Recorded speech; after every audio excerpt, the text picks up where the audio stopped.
The Earth is very flat. What's up, guys? It is Friday, March 12th, 2021. This is Brandon, host of Brandon's Show. Welcome. Friday night edition. On the eve of my debate with Fight the Flat Earth, which will be on this channel at 11 a.m. Eastern Standard Time. That is 4 p.m. in London tomorrow morning or afternoon, depending on where you are. So look for that. I'll send out a notification for that later today. Hope everybody's doing good out there. Friday, obviously my favorite day of the week. And hopefully we'll have some good Friday night fights. Question mark, exclamation point tonight. So we'll see. But also, I think we might have Flatza coming in to give a presentation. Travis said something about that earlier. I don't see him in Discord yet, but he's been talking about coming in and presenting for quite a bit. He's got some really good footage. And I'm sure he can show us some pretty cool things. So hopefully he'll be coming in. And then other than that, we're going to open it wide up and see what happens. But thanks for the thumbs up, guys. Sound is good, I take it. That's cool. If you want to support the show, I'll put the Streamlabs link in the chat as usual. And it's up top if you want to use it. Let's see. Who do we got in chat tonight? We've got D.K. What's up? YouTube, page 42. Ian Adams, Earth Larp Dumpster Fire. Logan's Run, Bill G. And Flat for Life. I'm scrolling. Super Flurf. Helen Degenerates. What's up, Helen? And that's about it. Matrix Media, there he is. Matrix Media, Anthony Burrow, C4, Brian Shakur, and more, page 42. Almost forgot page, or maybe I said it twice. I don't know. I can't keep track of things. So, without further ado, let's go to Discord and see what's going on, and get this going. Oh, well, I'll randomly rifle it too. Yeah. Good evening, ladies and gentlemen. What's going on? Yo. What's going on, Hey, good morning, Brandon. Good morning. What the hell are you talking about? We got Bandsaw banding out. What's up, Bandsaw? Hey, good, mate. Good. Good. Travis. What's up, Travis? Hi. Hey, Flatza coming in tonight? You mentioned something earlier. I haven't heard anything back. I told him that I contacted you, and that's all I heard. He never said anything after that, so I don't know. Oh, okay. Well, Flatza, if you're out there, you want to come in, door's open. And then we got... I'll text him right now. Okay. We got Jimbo. What's up, Jimbo? No Jimbo. Paige. Morning, Brendan. We're watching Saturday morning cartoons over here. Good morning. While you guys are all Friday night fighting, we're Saturday morning cartooning. I see. Huh. Nice. Let's go. Quite a difference between Friday night and Saturday morning. You guys could be all hungover. We're just getting ready to go party. You know? Kind of a different mindset. Yeah, it does get a bit weird sometimes. Yeah. Anyway, cool. Jeremy. What's up, Jeremy? Your old ass ain't going nowhere to party. Who are you kidding? That is true. Unfortunately, yes. I don't do very much partying these days, to be honest with you. Very rarely. Me and my wife went to Applebee's one time. We went for like the early bird shit. It was like 4:30 p.m. and there was tons of senior citizens in there. She goes, "Don't worry, when all these people are home sleeping, we'll be eating ice cream." Whoa, party up. Yeah. Yeah. I know, it's sad, isn't it? Yeah. I didn't think I'd get old so fast, but yeah. It happens fast, man. Blink of an eye. No shit. My kids are all out partying, you know. But Helen Degenerates, $5. Help these channels out. £2, euros. It's all we have. Thank you very much, Helen. Appreciate it. So what's going on tonight, guys? I know, Jeremy, I've heard a lot of your voice today on the Flat Earth. Is it a Flat Earth crypto channel? Or is it just a crypto channel that happens to have a bunch of Flat Earthers in it? Yeah, it's for everyone. There's a lot of flat. If you're trying to fuck with crypto and get your crypto on, holler at me. Yeah, there's quite a few people in there. Pretty active. Yeah. That's pretty cool. Yeah, so hit Jeremy up if you're interested in crypto. You guys have been going on all day about this, what is it, Hoji coin? Hogecoin, yeah. You sucked me in. I bought some of it, so. Yeah, I didn't get crazy with it. Some people bought more than others, but I put a nice little. I probably bought the same as you did. I got about 5 million coins. Just 1 million coins. Yep. Yeah, Yeah, I it's think. like $500-600. Right. Yeah, I got a little bit too. That's cool. Crypto's fun. You can get sucked into it though. There's a lot to know. That's for sure. But Oh yeah, that was the hardest transaction I've been fucking with crypto for about, I don't know, 8 years now, maybe longer, and that was the hardest transaction I ever did with that Hogecoin. yeah, it was a pain in the ass. That's the only thing I was worried about. People actually gonna do that? Can they figure it out? Tough. You know? Right. So are you still off the gems wagon or what? Yeah, man, I can't fuck with them dudes. They're like, it's crazy. They monologue, and then I go to get 2 words out, and they want to shut me down right away. It's fucking bullshit, man. It's not worth the headache. For what? Dude, I usually use that channel for my sound check before the show. And I went over there today. No one was talking for like 10, 15 minutes. I'm like, what the fuck is going around here? They're missing me, man. Yo, without us, they're no one. They're just some old dudes with no hobbies. Yeah, some Star Wars geeks with a channel. I gotcha. So, guys, tomorrow morning, 11 a.m., I'm going to be debating Fight the Flat Earth on my channel. He's going to broadcast it on his channel, too. So, yeah, check that out. If you guys got any tips for me, let me know. What are the topics? Well, he wants to bring me up on some of the NASA bashing that we've been doing. He did put out a little blurb, I think it was yesterday or the day before, about the zip ties. Remember when we were making fun of the Perseverance, the zip ties they used on Perseverance? Yeah. Yeah, so he thought that was pretty silly. And I don't know what else. You know, he's a big NASA fan, so. I got it. What? Make sure that you keep him on point to prove a claim. So if he says anything about what the zip ties were for, just say, please show me where you got that information. Yeah. Well, I don't want to debate zip ties with him. It was just No, I mean, but yeah. But you just mentioned it, right? You just mentioned it. Yeah. But it would go for anything, right? So like, let's say for instance, you just ask him about the heliocentric model and he says XYZ. You say, great. Can you point me in the direction where you got that information? Because otherwise they just make the shit up. Right. Yeah, I've watched a fair few. He's pretty organized. He's got all his shit laid out pretty good, I think. He does. Yeah, he's a debater. I'm not so much of a debater. I don't have everything in folders and shit. I mean, I guess I do have a lot of folders, but I don't have it at my fingertips. I'm not like ready to bring something up at a moment's notice or whatever. But I think I'll be fine. Did you guys agree on a topic to debate on? Well, not really, because I mentioned a couple to him, and I was like, he wants to talk about NASA bashing. I know that. And I said, well, I've got a couple of topics, so it's going to be pretty free-form, Carlos, or free-form at this point. Well, if he's going to be talking about NASA, I don't think he has a leg to stand on. You don't think he does? Did you say you don't think he has a leg to stand on, Carlos? He's just messing with you. He's messing with you. That was a bad joke. Oh, I'm sorry. I missed it. Sorry about that. Well, I'll tell you right now, he's going to bust out the Red's Rhetoric's videos of him showing the shit docking with the ISS and all that. Oh. Well, I will say is that they always want you to adhere to the format. I know that happened to Jeranism when he debated Red's Rhetoric. He didn't adhere to the format, and therefore, that didn't help him. So, I don't know what the format is, but Yeah, I remember that Jaren debate with Red's Rhetoric. That was pretty rough.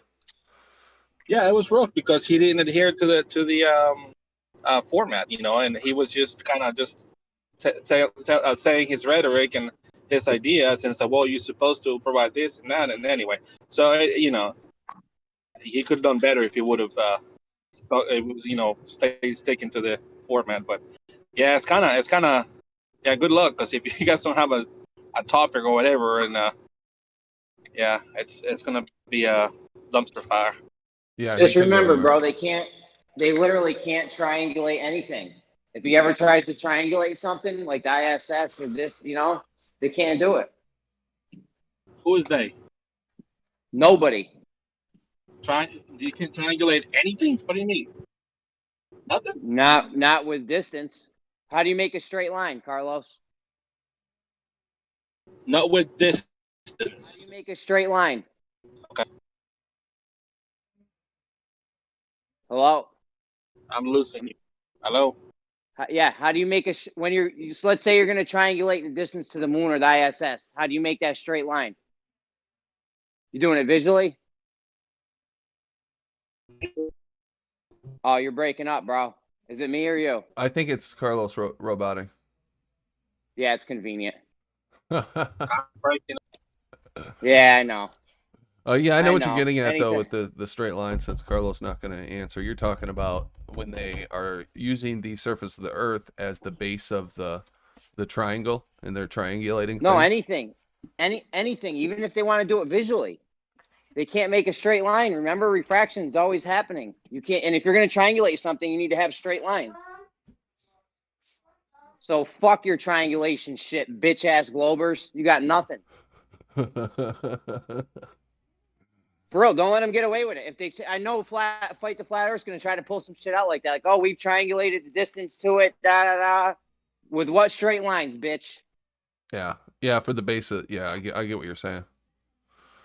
For the base, you can't make a straight line. That's something I've thought about and done a lot of analysis on. Anyway, the triangulation of the celestial objects. I'm not too worried about that. That'll just turn into, you don't understand trigonometry. It's same old shit. Same old shit. Oh, I can hear myself. AirPod went out. Listen, even if they want to do it visually, they can't do it because of refraction. Remember, refraction's bending light all over the place. You can't make a straight line with that. Right. Yeah. No, I get that too. Yeah. Who knows what's happening to light over that long distance? I agree with that.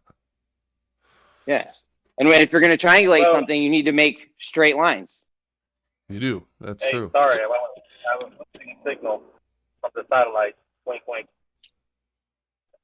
Yeah, so you're saying that we can't triangulate anything because we can't make straight lines according to our own planes because of refraction?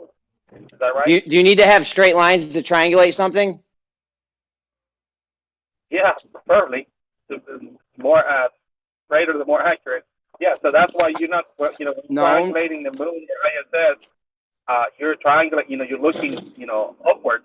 You're not looking, 15 degrees above the local horizon, which is normally you're going to start experiencing most of your refraction and distortion. So yeah, as long as you're staying away from the horizon, you don't have to worry that much about refraction, because that's you're not going through the layers of density in an angle, which is most likely where you're gonna encounter the refraction. So if you're looking upwards, 15 degrees and up, you don't have to worry that much about. So there's no refraction if you're looking over 50. Your claim is if you're looking over 15 degrees, there's no refraction.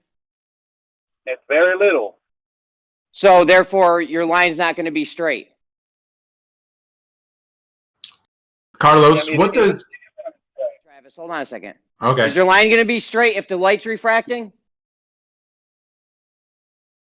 It is going to be straight. Yeah, it's not going to be 100% accurate. Yeah, there's a margin of error, but you're not going to have a straight line in this thing. So you're not going to have a straight line in this thing. You need straight lines for. Yeah, you're going to have pretty straight lines. So you're going to have a not straight line in this thing. You need straight lines for. Okay, so if it's not 100% straight, then you just discard it, throw it away. You can't do it, right? I don't know. Do you need a straight line to triangulate something, or can you use bendy, fucked up, curved lines? The straighter, the better, and the more accurate. So you think you can triangulate something with bendy lines? Yeah. I have a question, Jeremy. Who's ahead, got the Travis. echo? Go ahead, Travis. Carlos, in 3 different instances in the past minute or two, you have described the variable of not straight, and I'm just wondering what that value is. You said it's very small; it's a margin of error. What's the value? How small is small? If you say, "Oh, it's very small," okay. If there's any, I'm not going to say there's none, because obviously every light we're seeing is being listen refracted. to my question. I don't know the number. So then how do you even, so listen to this next question. How do you even have any fucking knowledge to make any claim of value at all? Oh, it's very small. It's very minimal. How the fuck do you know that? It's very simple. So if you look into a pane of glass, are we looking at glass in the sky? Well, if you're not really, I'm sorry. Are we looking at glass? Are we looking through glass? No, we're looking through air, and it has different density. So air is like glass. Is the glass that you're looking through curved? No, I'll tell you if you let me tell you the example I'm trying to use. No, I'm not even going to let you use glass. We're not talking about looking through glass. The atmosphere is not glass. We're talking about different density layers on materials. In the air. In the air. Yeah, in the air, Carlos. You have no fucking clue. You have no idea what you're talking about. I'm done. Can I ask Carlos something? Go for it, Paige. Oh my gosh. Carlos, if I had a square, if I drew a square, right, say it had 10 centimeter long sides, right, 10 centimeter, and I moved 2 of the lines apart and drew a 1 millimeter line between 2. It's only a little bit not a square. Is it still a square? The definition of a it's only square just a little bit. Right, yes. No, it's got 5 sides now. It's got one little 1 millimeter line between on a corner. So a straight line that's a little bit not straight is still not straight. Yeah. You need perfectly straight lines to do geometry. So not a little bit bent, just like you need 4 lines for a square, 3 for a triangle, that kind of stuff. These things are very defined. You can't change it like that. Okay. Cool.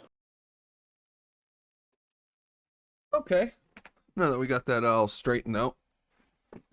No pun intended. Oh, I didn't mean it either. But when it was coming out of my mouth, I realized it was a pun. I wanted to bring something up that somebody chatted in the chat, and I just got a chance to look it up, that I found pretty interesting. And Carlos, it's kind of cool that you're on, because I think you have some expertise in this area, perhaps. Have you guys ever heard of the Warsaw radio mast? Anybody? No? Radio mast. Yeah, radio mast. So the Warsaw radio mast. You know what a radio mast is, though, right? It's a radio tower, essentially, right?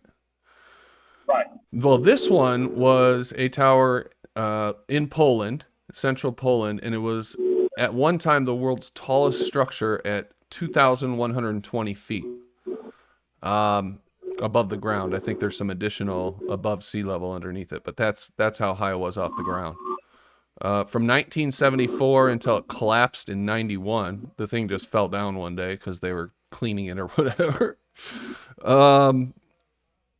It stood, and what this article says essentially is it could broadcast a signal to the entire globe. That's what the article says. The entire Earth, it could broadcast a signal to it.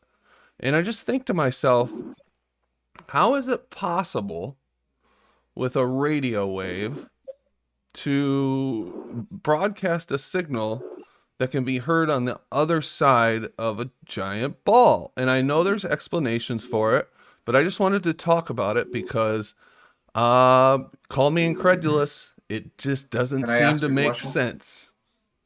All right. So is this an article that you're referring to? This is just a Wikipedia thing. I'm sharing it in the Discord.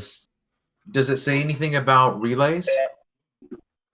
Here, let me see if I can find that part where it talks about. Because that would be my first question, unless it's talking, because there are certain radio stations, like there's a local radio station right here in Havertide Grace where I live, XCY, and they only have a certain amount of watts to broadcast, so they're not going very far. You can't get it like 50 miles away, right? So there's no relays. It just is from where they're located.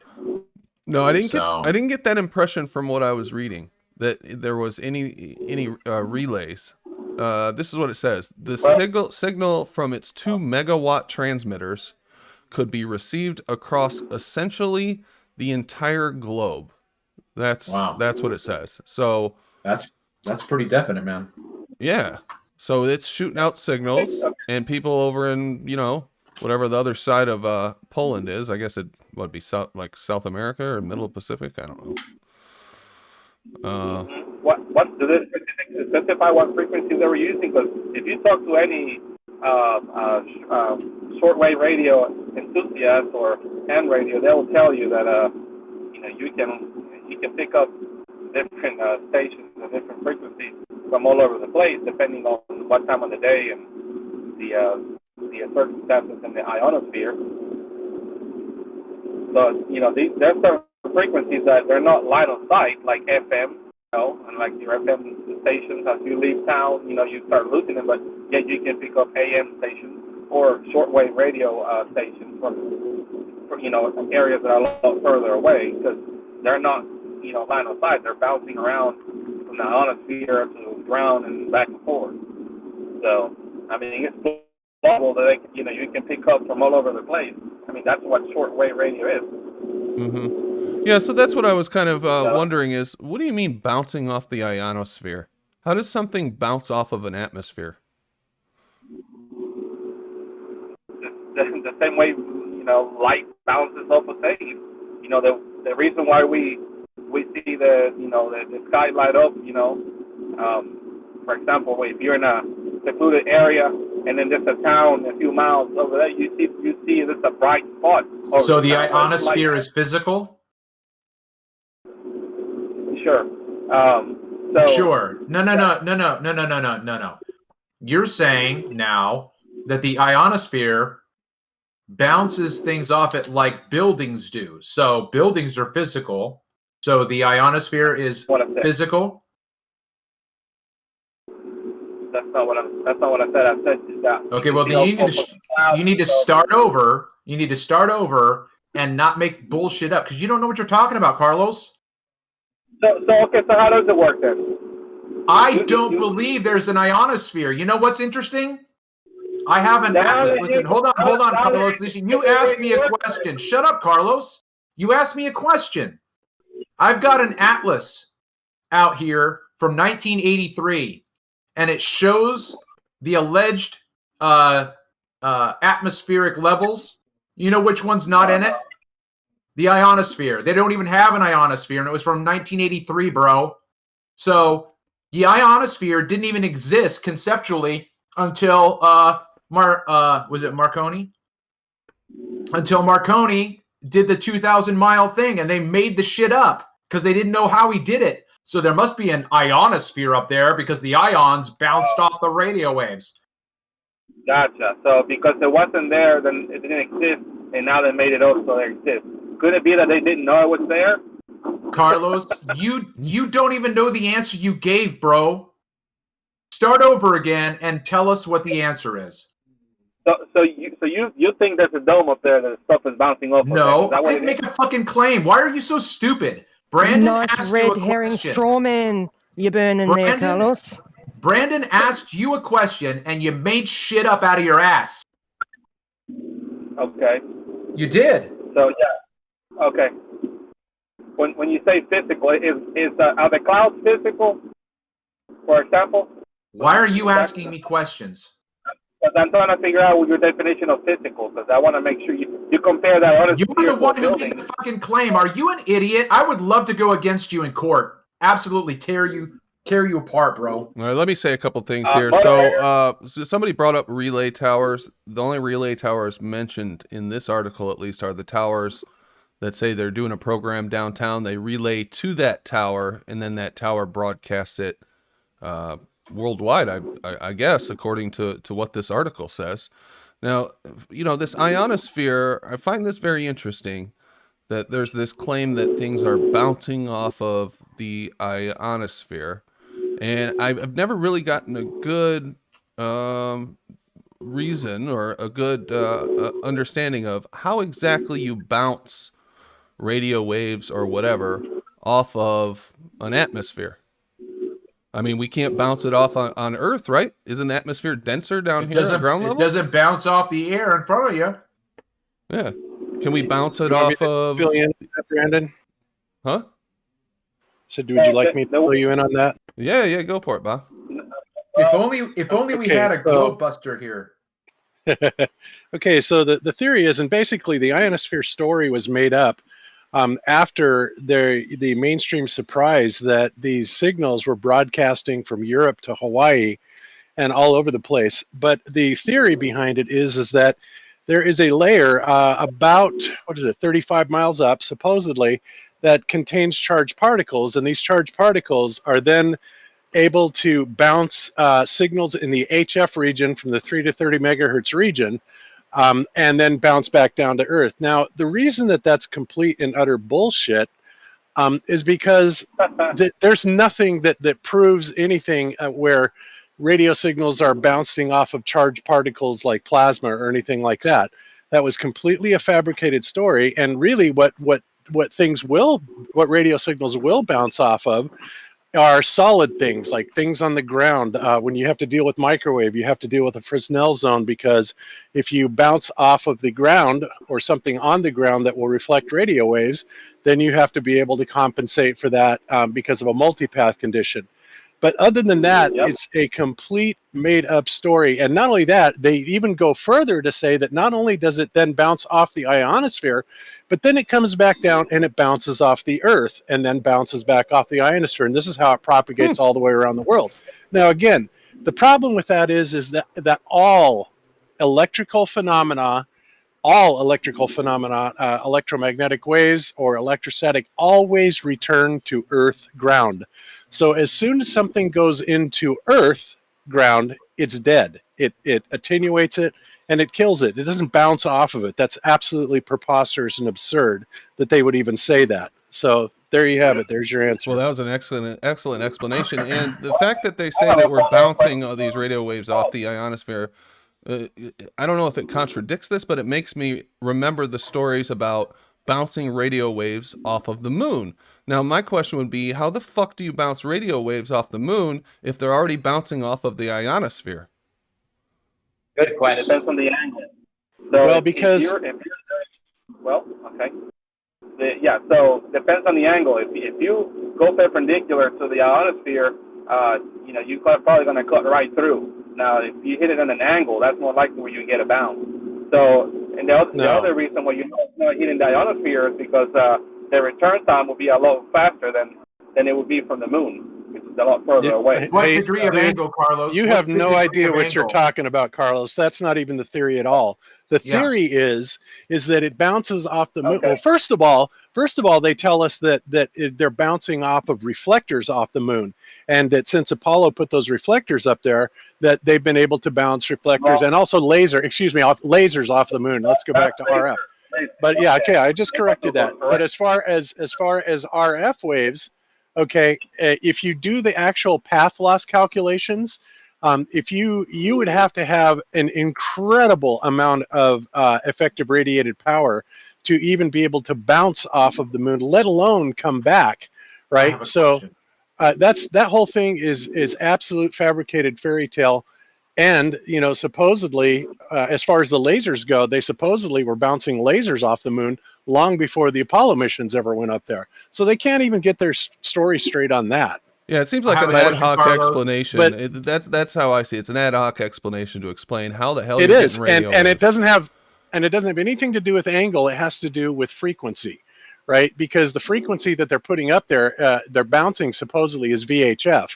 It has absolutely nothing to do with the angle, other than the geometry. But he's making it sound like, oh, if you just hit it perfectly at this angle, that's what's going to cause it to bounce. No, Right. it's Right. the VHF frequency that's allowing it to do that. Because otherwise, anything below that, it's supposedly going to bounce off the ionosphere, which of course is another load of hogwash. Okay. I have a question, Carlos. Yeah, sure. So you did mention that you have to hit it at the right angle. What's that angle? I'm saying that if you hit it at and I don't know what the angle is, but if you hit it perpendicular. Okay, great. You don't know what? Okay, great. Hold on. You don't know what the angle is. So how do you know you have to hit it at the right angle? It's gotta be very obtuse. How do you know? Where are you getting your information? I'll tell you, your ass. Not YouTube and flat earthers, that's for sure. So anyway, I had a follow-up question. Where are you getting your information from? Books. Bob addressed Carlos. Let's let Carlos ask a follow-up question. Let's let Carlos ask a follow-up question because Bob did address him. Go ahead, Carlos. So according to Bob, there's no such thing as the ionosphere. So I'm wondering, so shortwave radio, there's certain times of the day that you're more likely to get a reception from these frequencies than others. So for example, at night, because after the sun has radiated, the ionosphere is charged, so it's more likely to reflect. So why does that change? If it's not an ionosphere and doesn't have to do with the sun's radiation on the atmosphere, so how come that the reception from those shortwave radios? Here's why. God, I can't believe you would actually ask that question. You want to know why? Because when the sun goes down, the atmospheric noise level drops several dB, and I mean several, probably in the 10s to 20s to 30 decibels. It goes way, way down, and you can verify that by simply tuning an AM radio that doesn't have like a squelch on it, and you can hear that during the day there is a huge amount of EM interference that's going on because of the sun. When the sun goes down, yes, there may be some variables that change, as far as propagation, but for the most part, your signal to noise ratio gets far, far better, and you have a lot further propagation because you can hear it better. You don't have as much signal to noise ratio. Can I ask a very simple question really, really quickly? Because I don't have much time because where I'm at, I can't speak. But why do you even believe in the ionosphere? What is your proof for it? Why do you believe it? Who are you asking, Stacy? Are you asking Carlos? Yeah, I think you're asking me. Okay. Yeah, the person who actually believes that there is an ionosphere. Yeah. Carlos. So far, the evidence I've seen is that it does exist, and that's how shortwave radio, ham radio. What evidence is that? What evidence have you seen? Right. That's what I'm asking for. What evidence have you seen for your belief? I've listened to shortwave radio for a long time. And I listened Did you hear what Bob because just you told listen to a radio, and you believe that exists. So just because you listen to a radio. If it wasn't true, the whole community of shortwave radio enthusiasts and ham radio people would have figured it out by now. Wouldn't you think? Unless everybody's just blindly believing a lie, according to you guys. But did you hear what Bob told you about the radio just now? Sorry, I'm losing you guys. I'm over here in the woods. Oh. Everybody's breaking up. Well, you just got a lot louder than you were. You sound a lot better. There we go. Yeah, he's dropping out. The bottom line is now there are other things that do, I believe, happen as far as I think he's out of range. There are things that definitely affect propagation as far as, oh God, what's the word I'm looking for? Kind of like conduits, atmospheric conduits. And I think that can happen under certain circumstances. And interestingly enough, those seem to happen along the ley lines, when the airspace above the ley lines that are laid out over the earth. So the energetic ley lines seem to have some sort of effect on propagation. That much I can tell you is a fact for sure, because a lot of the ham radio operators that operate what's called QRP mode, which is a low power mode, have a really high success rate when they set up their ham stations along one of those ley lines, primary ley lines. And again, I think it's acting as some sort of an atmospheric conduit, but it's not bouncing it. I do Bob, think that. I'm sorry. Would atmospheric turbidity play a part in these radio waves propagating? I'm sorry, atmospheric what? Turbidity. Atmospheric turbidity. That's how clean or dirty the air is. Oh, okay. That's not a term I'm familiar with. As far as how much dirt is it, probably. I would imagine that particulate matter would have an effect on it. Sure. I was just wondering if you knew. You know what's funny is I just saw the other day, because I was looking up the meteorological information here in Havre de Grace, and they had a category of turbidity in it. I thought that was interesting. Well, okay. Too bad that's Jimbo's cool. not Well, online for this ley lines discussion, because he is always talking about the ley lines too, Bob. That's a fascinating subject to me.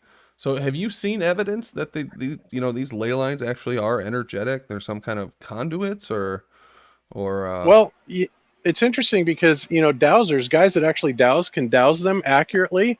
And, where they're supposedly mapped, these guys can accurately go over them over and over and over again. Even people that have never supposedly had any exposure to them are able to douse them. Now, what the mechanism is behind dowsing, I don't know. It could be partial psychic. I have no idea. All I know is it's really weird that, there are people out there that have incredibly high success rates with dowsing. And in fact, the military used to hire dowsers, and it probably still does, all over the world, because it is some sort of technology or art or something that actually works. So, but Yeah. beyond that, I have no idea why it works. Yeah, they make movies like that, or TV shows like that in the 80s and 90s, right? Where the government finds people who have the ability to tune into supernatural things.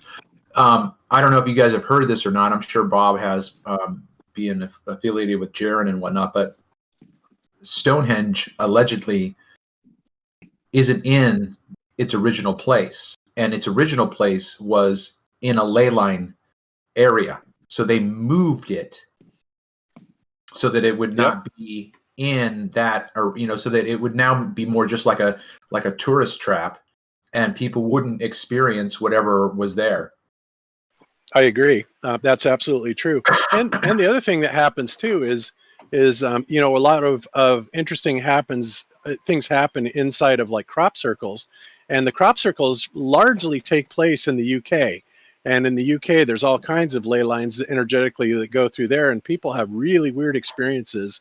And this is one reason I'd really love to go there, just to see for myself. But people talk about the really weird experiences, the euphoria or terror, all these really strange feelings that they get into when they go through these crop circles, whatever's causing it. Yeah, not to name drop, but I'm going to name drop. So I have another channel where I interview content providers, and Max Egan was like my second interview, and he talks about a place where he went. I think it was in Russia. So you can't move it because it's a building, but there is a certain area in Russia where within a certain circumference of this location, that's exactly what people experience. They have like this euphoric energy, just this, and it's only in that space. And then when you leave that space, then that feeling goes away. Yeah, crazy stuff. But yeah, I love stuff like that. I can't explain it, but like everything else, there's so much more to this world than we've ever been told. And most of it, if the mainstream tells you it's bullshit or it's a cult or, quackery or whatever, chances are there's probably something really to it, Absolutely. You're better off Well, just not I even just listening looked to the mainstream news and the mainstream information sources. Honestly, there's only a few things that I listen to the mainstream for, and that's just to kind of hear the gist of what they're pushing currently, and maybe if I'm interested in a certain subject. But I used to watch the news every day, watch MSNBC and get all sucked into the politics, and it makes your brain just full of bullshit. So the dowsing rod, you guys ever got locates because you're going to dig a hole? No. Well, when I used to put utilities under the ground, we would use these dowsing rods when we couldn't find the utility they had located, right? So we would use dowsing rods, step off to the right a little bit, keep walking out, nothing there, come back to the left. And pretty soon the dowsing rods, when you got over the utility you're looking for, will come together. I didn't know they was actually called dowsing rods. For some reason, they called it wikis. What was it? when I What looked did up the dowsing- actual rod look like that you guys were using? So no, I was just wondering with Bob. I'm definitely not, saying he's wrong, but how do you know it's not just the utility underground, but something natural as well that can cause those dowsing rods to come together? I think it is something natural, but I also think that the operators of the dowsing rods are able to tune into it. Now the physical construct of the dowsing rods appear to be like two long sticks with like a 90-degree angle at the end of them, where they hold on to them in their hands, and then what they do is they will come together and go apart, depending on however they're using it or what they're trying to detect. And like I said, I don't claim to understand how it works, but I do know that it works so well that the government and lots of corporate entities and all kinds of people seem to hire these dowsers to find anything from water to oil and beyond. It's crazy. Yeah. And so, and again, that goes back to all of the fairy tale make-believe shit that we were taught to laugh at with the water diviners, right? I remember watching shows as a kid where, this guy finds a stick that's a forked stick, and he's like, I'm going to find water, and everybody laughs at him. Exactly. That's it. Exactly. They there's a way to tune into the frequencies, and right. But the government and the powers that be want you to believe that all that stuff is mumbo jumbo, and they want to keep all that occult knowledge to themselves, right? They're steeped in occult knowledge. I mean, my God, look at JPL. Look at the progenitor of JPL, right? Jack Parsons. Absolutely knee deep in this occult type of stuff. They believe it very, very much. And I think the reason they do is because there's something to it, and they don't want people to be messing around with it. So what they do is they discredit it and call it quackery, and anybody that practices it quacks. And that's how they keep people away from it. Or they tell you you're going to get possessed by the devil or whatever. There's a whole, there's a whole. Was that the guy that was doing sex magic? Yes, we talked about among him a other couple weeks things. ago. Jack Parsons, and he was friends with what's his name from Scientology, and those guys were all connected. And what's the other guy's name? L. Ron Hubbard, Aleister Crowley, Walt Disney. Yeah. One big circle of weirdos. Yeah, total occultists, all of them. Yeah, I think we were talking about this yesterday. I think it was just a passing comment. It was a passing comment, and it made me remember that I was looking when I was first looking into this whole Walt Disney stuff, and just going through things on YouTube. This random Disney history came up. Do you know where Walt Disney purchased land in Orange County in LA? Do you know what kind of land he purchased? Swampland? I don't know. No, that's Florida. Okay, so but it was the same. It was the same principle in California. No one knew that it was Walt Disney buying the shit up. He was diversifying everything, so people were just buying it up for him. He bought up acres and acres and acres and acres of orange groves. Just destroyed nature for his fucking amusement park. Well, Disneyland is pretty sweet. I mean, I gotta give him that. I'm just kidding. Yeah, no kidding. Makes sense though. Yeah, so this is some interesting stuff. So thanks for coming in and talking about that ionosphere. That's always bothered me, this idea that things are bouncing off of the atmosphere. And I think they've presented it to us in different ways over the years, how this works. But the idea that it bounces off the atmosphere and then bounces off the earth and back and forth again, that's just so silly. Guys, just think how much simpler it would be. Just take Occam's razor and go, they're broadcasting radio signals and they're emanating to the other side of the flat plane earth. Very simple. Well, one of their makes complete sense. main evidence is one of their main evidences for the distance to the sun is they're bouncing radio waves off it, even though it's a black body. But we'll skip past that. Yeah, supposedly. So how are they bouncing radio waves off the sun if they can't get past the ionosphere? The angle, according to Carlos, that he doesn't know anything about, that he just made up. I mean, other than that, you know what I think they are bouncing? Of the dangle. What I think they are bouncing things off of is the firmament, because it's amazing how much stuff seems to be manifesting at about the 63-mile mark, which is about where the firmament would be. Not only that, that's where you get your sprites and elves topping out when you get discharges that are going up, electrical discharges. They flatten out right at about 63 miles. There are so many atmospheric phenomenon that happen at 63 miles. It'll blow your mind. The other thing they do, right? When they make the artificial stars. No, it's about 100 kilometers. So one thing that they do is that these observatories are able to fire about a 40-watt laser up, and they hit what's called the sodium layer, right? And supposedly fluoresce the sodium layer to the point where it creates a low magnitude star. And with that, then they can take that low magnitude star as a reference point and then modulate the lenses, or actually the mirrors on their telescopes at the observatories, to be able to remove some of the atmospheric distortion. Now, you want to know where that sodium layer is? Lo and behold, 63 miles. Unbelievable. So many things happen up there at 63 miles. It'll just blow your mind. But anyway, guys. Isn't the Kármán line at 60 miles or something? I think maybe the Kármán line is. Yeah, it actually is. Kármán line's also at 63 miles. So there you have it, about 100 kilometers. There's something going on up there that absolutely indicates that there is something there, without a doubt. And that's why NASA, of course, can never get any rockets above that height. Makes total sense to me. And honestly, why would they keep it a secret? Because that is excellent knowledge to have in your back pocket, and for not your enemy to have in your back pocket, in my opinion. There's absolutely, you don't even need to go any further than. And we are the enemy. Reasons. Make no mistake, we are the enemy. No, that's exactly possible what too. they do is, I'm saying if you want a down to earth, easy to swallow answer, it's why would they tell the enemy these technological or secrets about how the earth works, how the sky works, especially when rocketry is so vital to war efforts. It could be has consequences that are devastating. Yeah,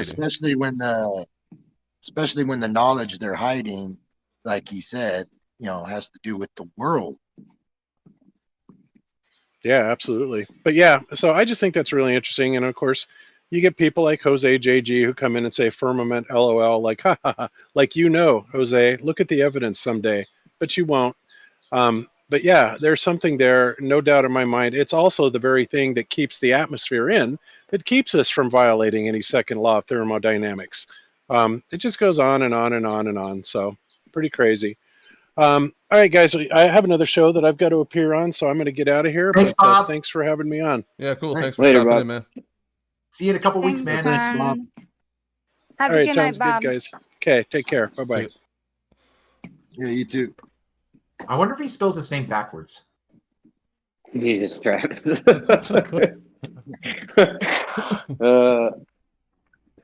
Well, that was interesting. I don't know, Carlos. Seemed like you kind of got Bob kind of mopped the floor with you there, buddy.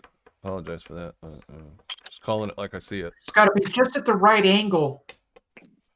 Yeah, I mean, what I still can't wrap my head around what it's bounces. Differently charged particles, and they bounce. What the fuck are you talking about? I don't have a problem. I don't understand. Conceptually, go ahead, James. I don't understand why he would mock the idea of it bouncing off the dome. Of it, I just don't understand that. What do you say? Off the what? Well, he I think he accused Travis of a dome when he said nothing about it. Yeah, right, exactly, right. But I'm wondering why he would mock that idea. That idea makes perfect sense. What if the dome is the ionosphere, and they call it the ionosphere?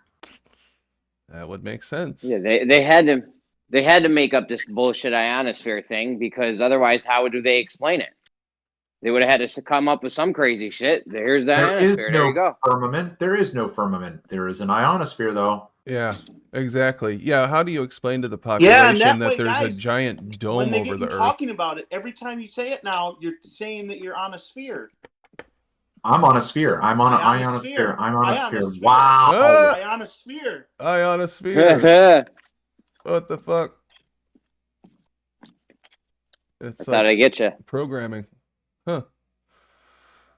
Well, anyway, yeah, so I thought that was pretty interesting about that Warsaw radio mast tower. Pretty cool. And the fact that I had no idea that it was like the second tallest structure ever built by man. Hey, when did it come down? 91, like the fall of the Soviet Union. Get this. They were going to paint this thing, and they could only partially paint it because they couldn't find enough paint. Probably poor planning on their part, but... What country was this? Poland. Ah. Yeah. Fantastic. Wonderful country, by the way. We got Polish. How many ancestry. Polacks does it take to paint the...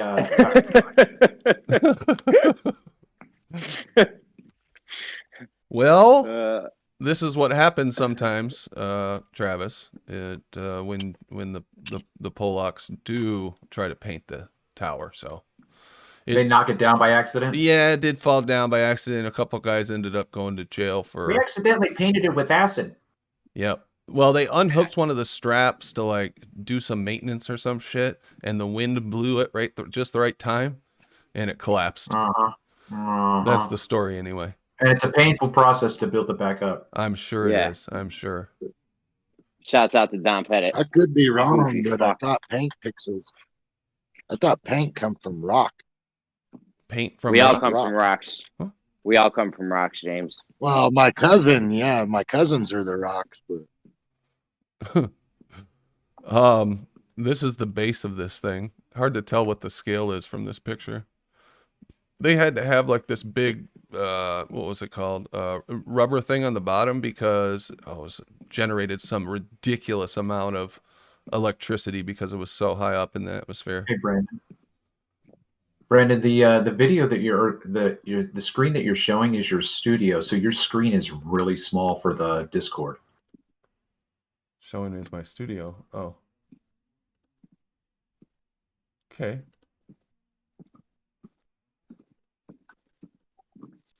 Whatever you do, don't bring our DMs up. No, I'm very careful about that. I'm not so sure about that. That was only one time. So sure about that. One time. Yeah. Well, and the one time we were chatting in a room and we thought it was DMs, but other than that, yeah. Two times. That was a different kind of error. Yeah.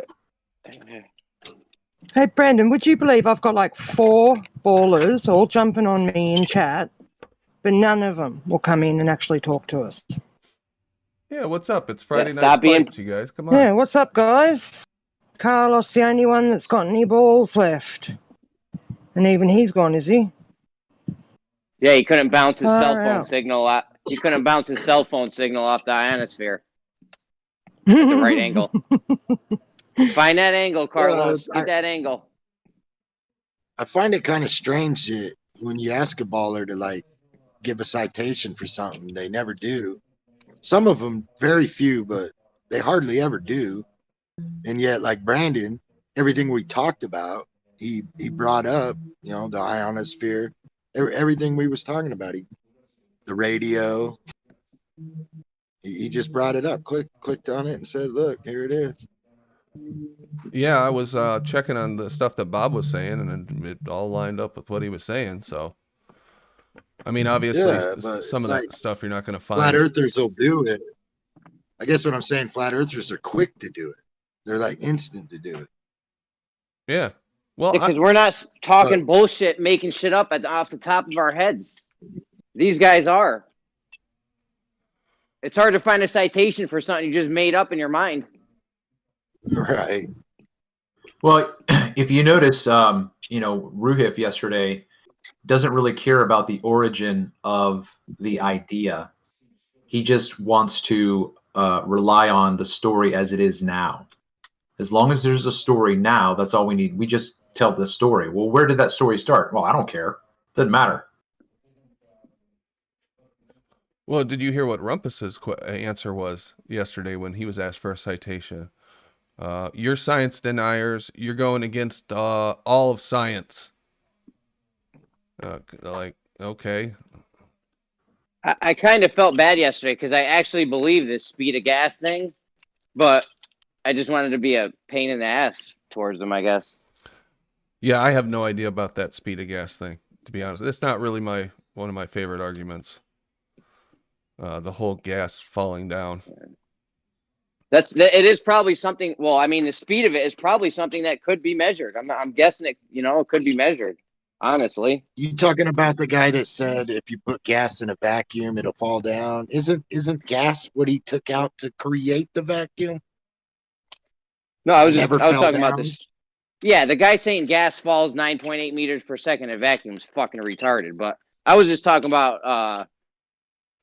I was talking about just the speed of gas in general. When Rumpus came in, that's something that you actually could probably measure. They probably have measured it, and it's probably a fact. The MIT guy that lets the bromine rush into the vacuum and shows the law of entropy. Yeah. Second law of thermodynamics, also known as the law of entropy. It's instant, man. It's fucking instant. It's pretty fast. Yeah, that's what I mean. There you go. There you go. Quoting QE again. Depending on the pressure, it could be violent. It could have broken that instrument he was using, depending on the pressure you're doing it.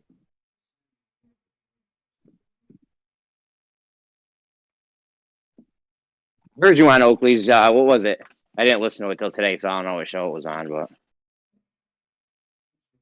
who's that? Are you talking Travis? to me? Were you over there? Yeah, I was over there 2 days ago. Yeah. He was cheating on us. He's two-timing Travis. No. I'd be two-timing you if Nathan was on at this time and I went over there. He was on at 9 o'clock in the morning. Fair enough. All right. Bloody hell! We've got Professor Phil. We've got WS. We've got there's like 5 or 6 of them now in chat, and none of them will come and have this conversation with me about air pressure and what the ionosphere is and all this kind of stuff. None of them will come in and have a conversation about it. Bring it, you goofy fucks. Telling me that I'm wrong. You don't need straight lines to do geometry. I said to draw that tangent line, it has to be a straight line. So all they're doing is laughing at me, telling me I'm dumb. But none of them... They're just keyboard warriors. Yeah, come and show me why I'm wrong. We've got a teacher in chat, Professor Phil, in chat. I'll show my face. And he's telling me that we don't need a container to keep air pressure. And when I ask him to show me scientifically, he points to the gradient. Now, is that very scientific to, show a student, just say, just believe me, there's a gradient there. So even though every demonstration on Earth ever, in all of recorded history, you must have a container if you have a differential in pressures. But no, I'm stupid. What the fuck stupid, is don't going worry about on? it, you are. There you go. Willingly Of course, it's got to be. There we go. It's just got to be, doesn't it? Well, you are It's gotta stupid. be. You've demonstrated this time and time again. Because all I've ever seen is scientists show me air pressure differentials in containers and tell me that if there was no barrier between those two air pressures, that they would equalize. But I'm stupid for believing them when they taught me that. Hey, Rumpus? Well, there isn't a force. I'm stupid for believing that, aren't I? No, you're stupid for not realising there are other occasions when there's a force acting on the gas that constrain it. What force, Rumpus? Hold on, here we go. Let me finish. What force? Let me finish. What force? You said force. And I'm about to tell you if you shut up. Jesus Christ. No, because you're going to say gravity, and gravity is not a force. I'm calm down now. Calm down. She's interrupting. Compulsive interrupter. Just calm down. What the hell's wrong with you? She's interrupting me 4 words into an answer. Hold It's on, guys. infuriating. Listen to me. Seriously, can't you just talk to one another? You know, She without keeps arguing. interrupting people 4 Calm words down, into an calm- answer. Calm down. Ridiculous. Calm down. He says while he talks all over Ranty. Well done. Rumpus. Seriously, calm down. I'm perfectly calm. Right, so, you know, at at least learn some etiquette. She's the one who has do the do you know what problem. etiquette is? Do you know what etiquette I do, is? and she doesn't exhibit it. Right, okay. So Paige may not exhibit it, but does that stop you from exhibiting it? I do exhibit it perfectly, but if I'm interrupted and I can't speak, my answer's being censored, then I've got to say do something about it. What happens when she's speaking and you interrupt? I don't. That happens very rarely, only in response to her behaviour. Every time. No, it doesn't. Oh, She interrupts. you just She said always rarely, initiates the interruption. She always initiates the confrontation every time. Because I don't wish to cause a confrontation with her. I absolutely do not. So if she's speaking and you interrupt, that's going to be anti-etiquette, yes? Yes. Unless, of course, it's as a result of her being abusive or something prior to that. So going forward, from now on, anytime that you interrupt somebody, if somebody says that's anti-etiquette, are you going to step down and say, okay, I agree with that? I'm all for taking turns, but just the other day, for instance, I had about 5 of them. I'm all for that. Interruptions are allowed occasionally. I actually don't mind being interrupted on a sort of basis, an occasional basis. But when it's systematic in the way that Paige and others have done, then that's intolerable. Okay, well, if somebody says to you, including Brandon, which I'm sure he's going to do going forward, if he turns around and says, you are breaking etiquette right now, Rumpus, you are going to be the bigger man and step down and let the other person speak, right? I often do. I do. I'm all for taking turns, and I don't even mind being interrupted occasionally, or when there's a really important point, or someone's got a really good point, and they don't interrupt all the time. They just interrupt on good points. You know that when someone like that interrupts you, you think, okay, I better stop. They've got an important point to make, fine. But when you're trying to put 4 words into an answer, and there's a person who interrupts you 4 words into an answer on a regular, systematic basis, then that's intolerable. Well, the thing is, you kind of like to lecture a little bit, so sometimes people want to cut in. 4 words is not a lecture. Well, sometimes bring out the diagrams. I thought clarification, clarification was perfectly okay. You said force, so I asked, what force? So can I just if you let me finish a sentence, I'll be able to tell you. Every time you talk to me. Hey guys, can I get just 30 seconds here, just to encourage some more Globers to come in? I haven't said a word while you've been talking, Ranty. If anybody's wanted to take note of who's been interrupting. You're talking now.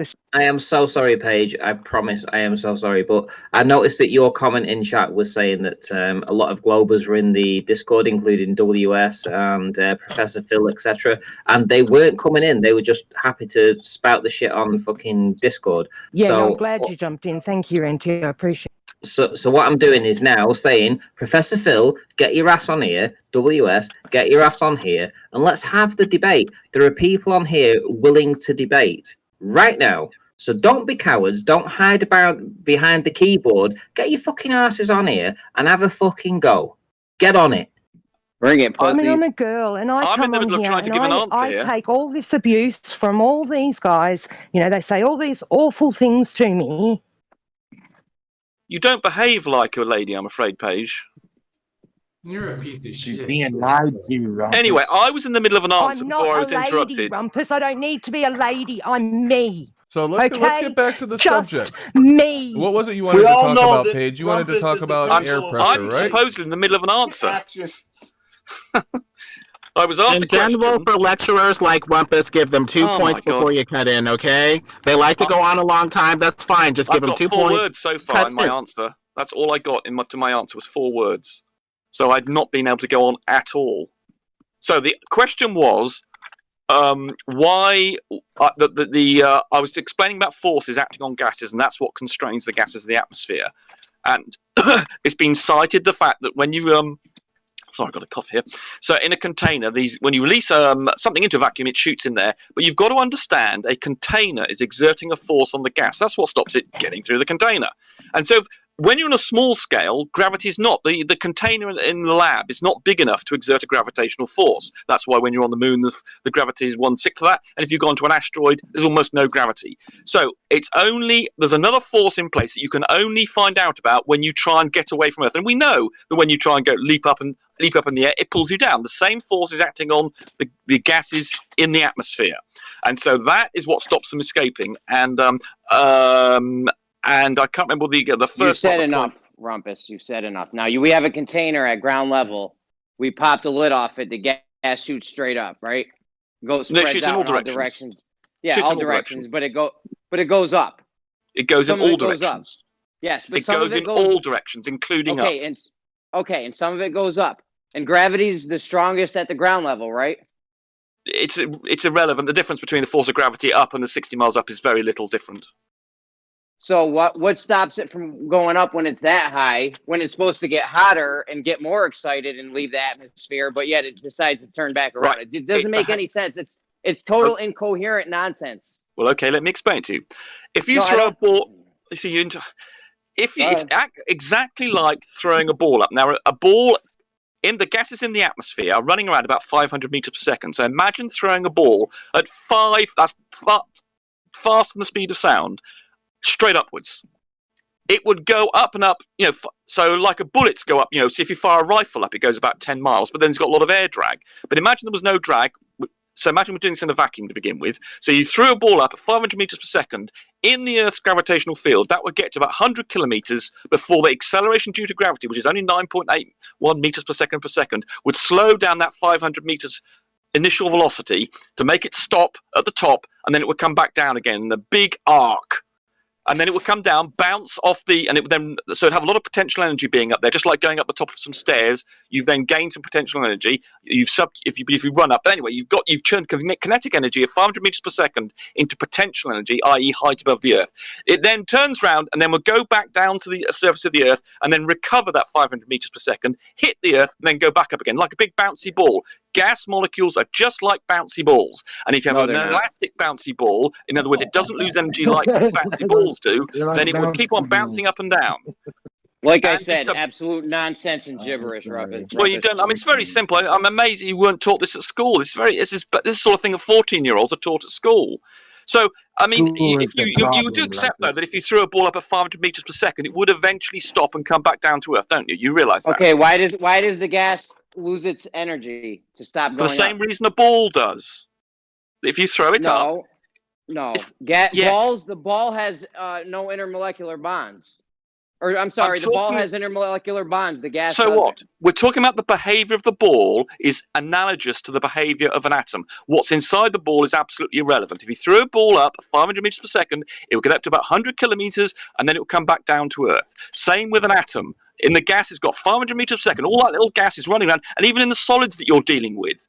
And they're running around, but they're vibrating rather than going in any one particular direction. They oscillate around the same spot with a speed of about 500 meters per second as well.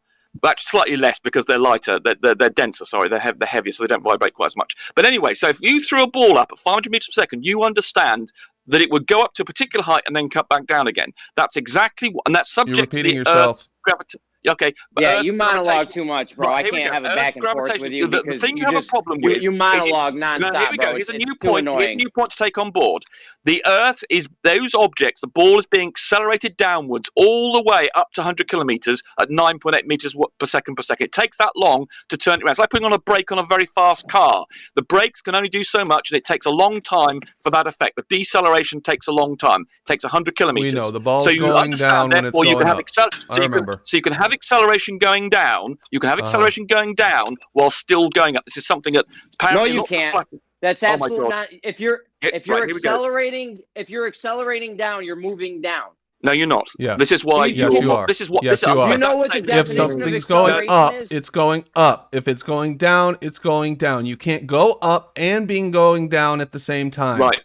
Okay. Period. Now, don't even try to fucking double talk. Listen, morons. You don't understand. What you're saying is there is a force that's slowing it down, but it is not accelerating downwards. And then to be told we're morons for not wanting to accept that. Between acceleration and Let me say velocity. something. You don't. There's a really important point. Hold on. There's a really important point I've got to make here. Can you give us the please, Jeremy. Please, Jeremy. This is really important. Yeah, Jeremy, please let me make this very quick point. This is more important than anything you have to say. Jeremy, please let me make this important point. This is more important than anything you have to say. Right, when you're in a car, imagine you're in a car and you're doing 60 miles an hour. You put on the brakes. Definition of acceleration. Please listen. You put on the brakes, you're doing 60 miles an hour. Your acceleration is backwards, but you're still going forwards until you come to a stop. You have acceleration and velocity can be in opposite directions. Backwards, and the fact you don't understand that, going forward. It hasn't started going backwards. Makes you a moron. You should have Can you bring the definition of acceleration up on the big screen? Oh my God, when you put the brakes on in your car, you're not accelerating backwards you can't now. be going in two different directions at So once. you're not going to let anyone rebut you. You just want to come in here and monologue. One of them was acceleration, but and no the one's other one allowed to is rebut you, are they? velocity. They are But two you really want to different take things. turns. Acceleration and velocity. Hey, Rumpus, we want to have a conversation with you, but you can't monologue every fucking answer. Keep it to 1 or 2 sentences, brother. Just get to the fucking point. My God, he's made himself up. His throat is so dry. Bring up the definition of acceleration real quick. Brandon, you just said you can't be going in 2 different directions at once, and you're absolutely right. Be quiet for a second. Hold on, I've got to ask. Shut the fuck up, Rumpus. Stop. Hey, just real quick, I'm just jumping in real quick because Alistair is going to be able to give his presentation in about 5 minutes, Brandon, okay? Awesome. Let me ask Rumpus a question real quick. Hold on, Brandon, bring the definition of acceleration up. Yeah, let real us quick, get this out of the way, James. Then we'll give you a go. It's on the screen right now. You should see it. Or are you still Stopping seeing the old accelerating stuff? forward doesn't make you go backwards. You're just not accelerating forward anymore. So here's the definition of acceleration. A vehicle's capacity to gain speed. That's not what we're talking about. Increase in the rate or speed of something. Or decrease. What you don't understand is that acceleration and velocity. It doesn't say that. It didn't say that. Brandon things. did it. What did it say? It said increase in the rate or speed of something. Click on more transitions and more definitions. Here's the physics definition. The rate of change of velocity per unit of time. Correct. That is the correct definition. Right. Okay. And that can be negative. That's how things slow down. That's not what it says. Then you've got some crap reference. I don't know what you're looking at. Can you go away and get a better one then, please? Let's look at any reasonable definition. Okay, here's Khan Academy. Is that good or no? Oh, here we go. The acceleration Wikipedia. He doesn't even like Princeton citations. Okay. Remember, they're wrong. There we go. Right, there we go. That should be. This should be good. Okay, let's see what this says. Here we go. The rate of change of velocity. Excellent. Got it right. There we go. The rate is the rate of change of the velocity of an object with respect to time. Correct. That's absolutely correct. That's in the positive. Yep. It is a. Yeah. The rate of change can be negative and positive, you moron. No, that's not what acceleration is a positive term. No, it's not. Acceleration can be positive or negative, you utter moron. That's called deceleration. Acceleration, they don't have in physics, we say acceleration, it can have a negative thing. It can have a negative value. The definition of velocity is the speed of something in a given direction. So how can the speed of something... Please get us a citation. Go and get a glass of water, for God's sake. So we're getting caught up on this. This might be just a pedantic semantics argument. My God, this is so simple. Can I just make the point? Acceleration That's why you hate it, because it is simple. Right, and you don't understand it. Acceleration is indeed the rate of change of velocity of an object. You're interrupting again, you see, you're doing what you're doing. So acceleration is, as that definition says, the rate of change of velocity. So in other words, it's a different thing. You can be going, say, in a car, going forwards, but have a negative acceleration. Got it. Acceleration vector. Citation for that. Now, so your model that you're telling us about, the bouncy ball gas molecules that go up and then fall down, is this theoretical or is this supported by empirical evidence that you can show us? Well, we know that things fall down. Think of a ball. No. Answer the question. Is it theoretical? Yeah, but I'm going to make it easy for you, so I don't have to provide you with it. You can Say just yes see or no yourself. and then give your answer. Well, of course it's established. This is established. This is basic 13-year-old physics I for don't care 13-year-olds. how old it is. No, He's for saying children. the gas molecule just runs out of energy because it's gone up too high. That's fucking nonsense. Yeah, show us. A ball does what is your exactly evidence the for that, same. though, moron. Rumpus? Throw a ball up and see what happens to it. The gas molecules behave in exactly the same way. Show us how you know that. Throw some water vapor, some steam up in the air, Rumpus. What happens to that? That's inductive reasoning. He's using inductive reasoning. It's not deductive. Right. Balls and gas molecules are not analogous. They Balls are totally and gas analogous. molecules. No, they're not. One's a solid, one's gas. They're totally analogous. That's embarrassing, Rumpus. It's embarrassing for you not understanding Inductive that. reasoning. Yes. Oh, Just so I you know, understand they're Rumpus. You different. don't even One's a solid, understand. one's a gas. Do you think that atoms inside a gas are any less solid than the atoms inside Don't a ask solid? us questions. Just so you know, Rumpus.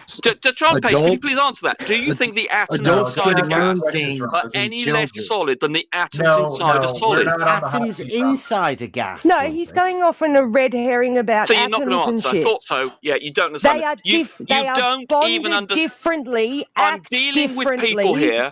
I'm dealing with people here who don't know the difference between acceleration and velocity. So And I'm yet filling you in still your say teenage here- years of education here. And You're yet you that still you say don't that. realise how backward you are. Inter Let and me say intra something, are guys. different, just like acceleration and de-acceleration are different. They're just You negative. They're make just them up. negative forms You of the make other them one. the same thing. In physics, Not we us. just put a You negative do. sign. In physics, we just put a Yeah, negative you just put a sign. negative. That doesn't make it real. I just got two things What to the hell are say you to talking Rumpus. about? You don't believe in Because deceleration. you can think of Yeah, it and You don't believe in deceleration. minus sign there doesn't mean you're moving You don't believe in backwards just because you stop deceleration. accelerating forward. You don't believe My in deceleration. All right, You don't believe in let deceleration. James. then. That's not Because what we're I just going. said. No, You yes. said Hey, it let's let doesn't- James ask his question here. I 'cause said he's been acceleration and deceleration are patient different. for a minute. No, they're not. Go They're just ahead, negative James. versions of one another. Go ahead, James. Two things, Rumpus. You're like you're making fun of us in your own head, comparing us to children. But You are. adults can hold on. Adults can learn things from children, just so you know. Now, the other thing is, you're saying gas moves at 500 meters per second. When I do throw the football in the air, right? What's it flying through? Atmosphere. Is it flying through gas moving at 500 meters? Is the football flying faster than the air I'm throwing it through? No. The gas is No, it's moving at not. 500 meters per second, and the football is not So it- moving that fast. So what? Right. So 500 meters per So- second is very fast. That's faster than the speed of sound.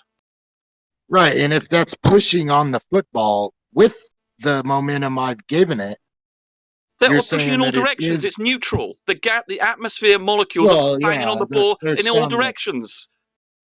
so when it So hits the ball, it doesn't cause it to accelerate or anything. What is that sideways force, Rumpus?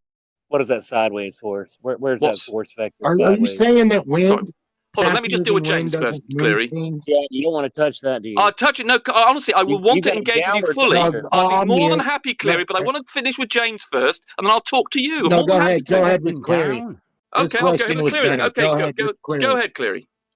You got a downward vector of gravity. Where is your sideways vector to hold your gas in place? Where is it? There is no.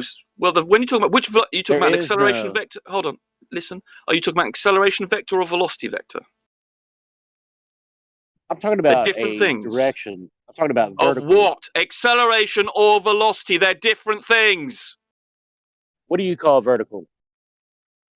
Vertical is a coordinate. It's not a velocity or an acceleration. But you It's can a have direction, velocity right? in that direction. Yeah, you have a force in that direction, don't you? We do indeed. Gravitational force is Yeah, downwards, what's your yes. sideways Acceleration. force? What's your horizontal force? Well, there is no horizontal force if you're just throwing a ball in Thank the air. you. Thank you. Okay, fine. So you happy? Go away. Well Fine. done, Cleary. That's very good. Okay, jolly good, idiot. Mine. You just got up and down rumpus, haven't you?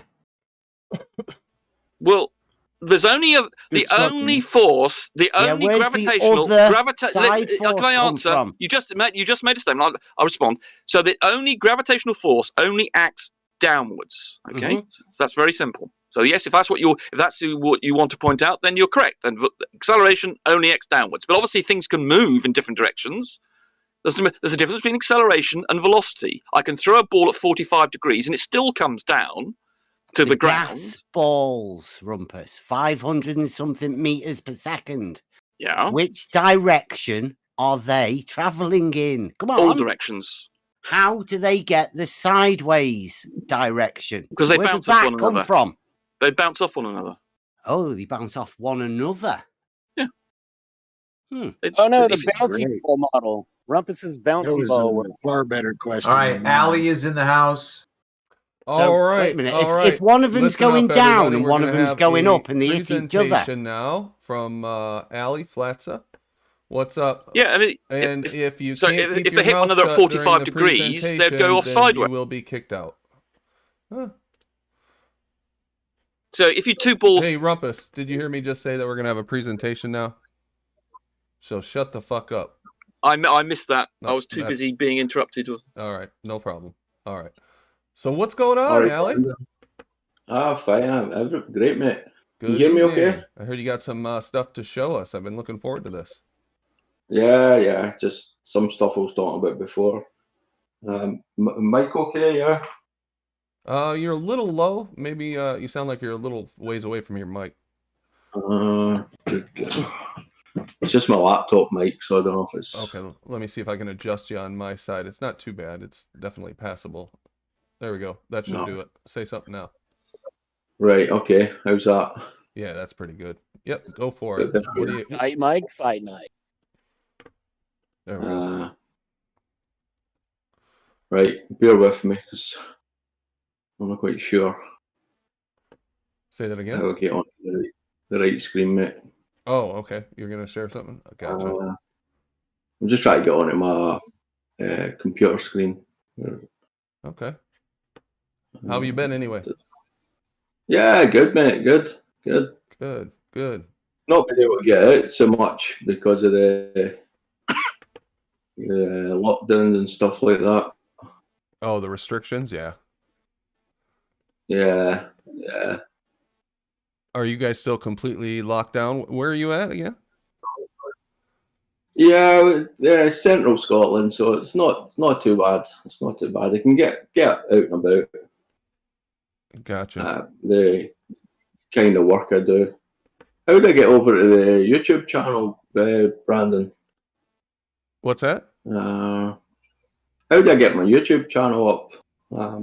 You share it. You should be able to. No, you're sharing. Go to it. You're sharing it right now, Ali. I'm sharing Metabunk, but I can't click onto the YouTube tab for some reason.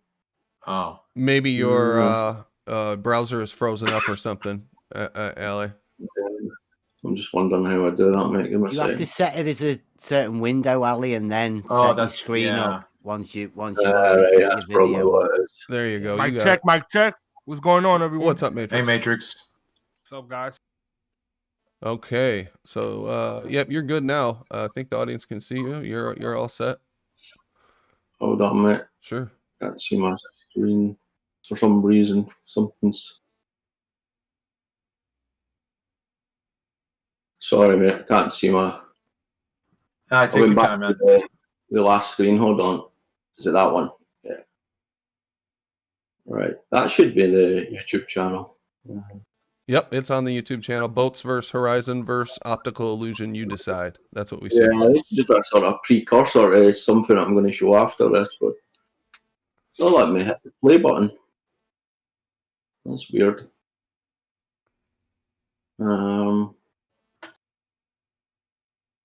Yeah, we don't. Every time I hit the play button, it just minimizes the screen and goes back up to the.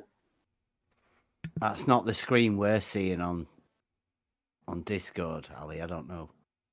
Right, hold on. So I'll stop that and I'll start again. Yeah, that might work.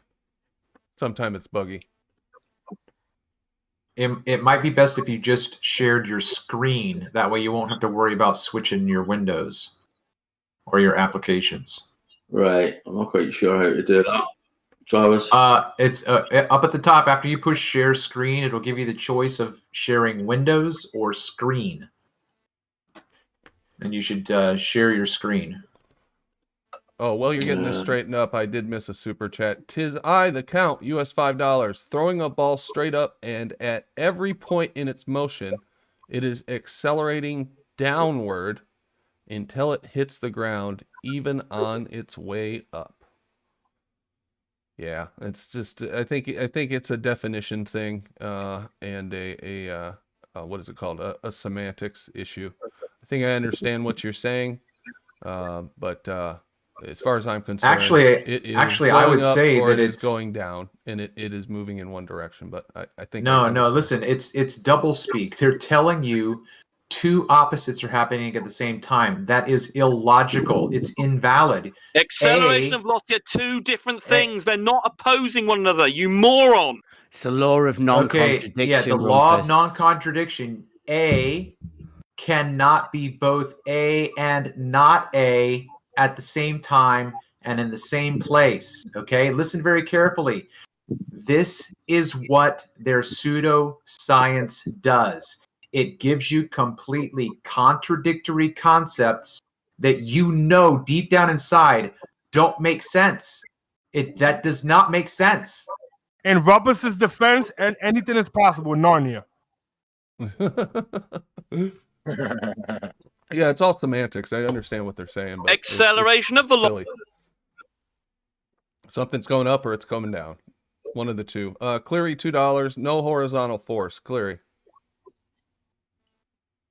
Yeah, we'll have to get back to that point. That's one of my favorite points. All right, he said there wasn't one. How can you not understand the two different things? You need one, Rumpus. You need a horizontal force for your atmosphere that goes with the atmosphere or with the Earth, and somehow transitions momentum to airplanes as they go north or south to keep them in lockstep with the surface of the Earth. So you need some kind of force. Brendan. I need what? That, I need. With that point, with the atmosphere What are you talking in about? lockstep, somebody brought up, wouldn't the planes then have to fight against the wind or the rotating atmosphere that's velcroed to the Earth? Wouldn't the planes have to show some kind of fighting through that, going the opposite direction? Yeah. Yes. No, they don't. Not the way they've defined it, but in reality. Absolutely not. Yeah. No, you so don't if you're understand going it. opposite way to the spin of the atmosphere, what way does the Earth I want to spin? hear Rumpus? Rumpus's double speak. Right. Yeah, So what way does the Earth spin? It's great. Right. So the question is, let's suppose you're on the equator. What way? No, the question And I want is to make my sure we question. understand. Hold on, I'm trying to clarify Rumpus, here. This is my question to you. And I'm trying to Which clarify. way does the Earth spin? I'm trying to give you an answer. There's no I want to give you an answer, Paige, and I want to just make sure I understand the Rumpus, question. please, can we do this my way for once? And I'm allowed to answer. Rumpus, okay? So you've let asked your me question. lead, okay? I Can know I I'm answer? not the man. Can I Rumpus, answer let her the ask question? a question, Can I man. Jesus Christ, take can the I lead? answer the goddamn question? So I assume what you It's mean only is, oh a my one-word God. answer.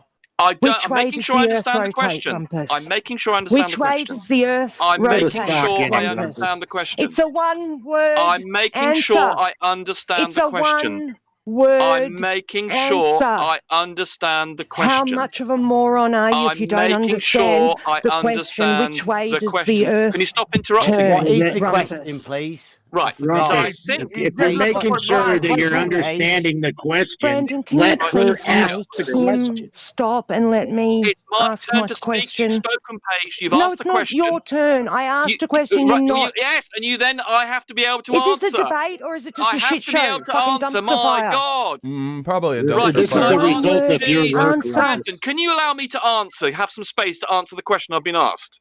Which way Right. does the Earth Oh my turn, God. Rumpus? Right. So when Rumpus, the you Earth... just said that you wanted Jesus to clarify Christ. the question Jesus, can she you was be quiet? asking. Can you stop interrupting? Why would you want to please? Can you stop clarify interrupting? instead of Can you stop letting her interrupting? ask it Can you again? stop interrupting my answer, please? Shut Right. Okay, so guys, can you stop just be interrupting? quiet for a second. My Just be God. quiet. Hold on. So this is typical behavior. Hold on. Thank you. Paige, Ask your question again, and Yes. then whatever Rumpus says, we'll listen to him Yeah, for a I'll very accept brief it. period. Okay, Rumpus, can you please tell me in which direction on the compass the Earth is rotating? It is rotating west to east.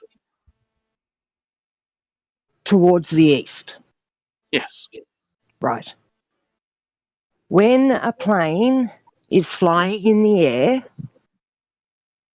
is it flying through an atmosphere that is rotating with that Yes. Earth in that direction? Yes. Horizontal.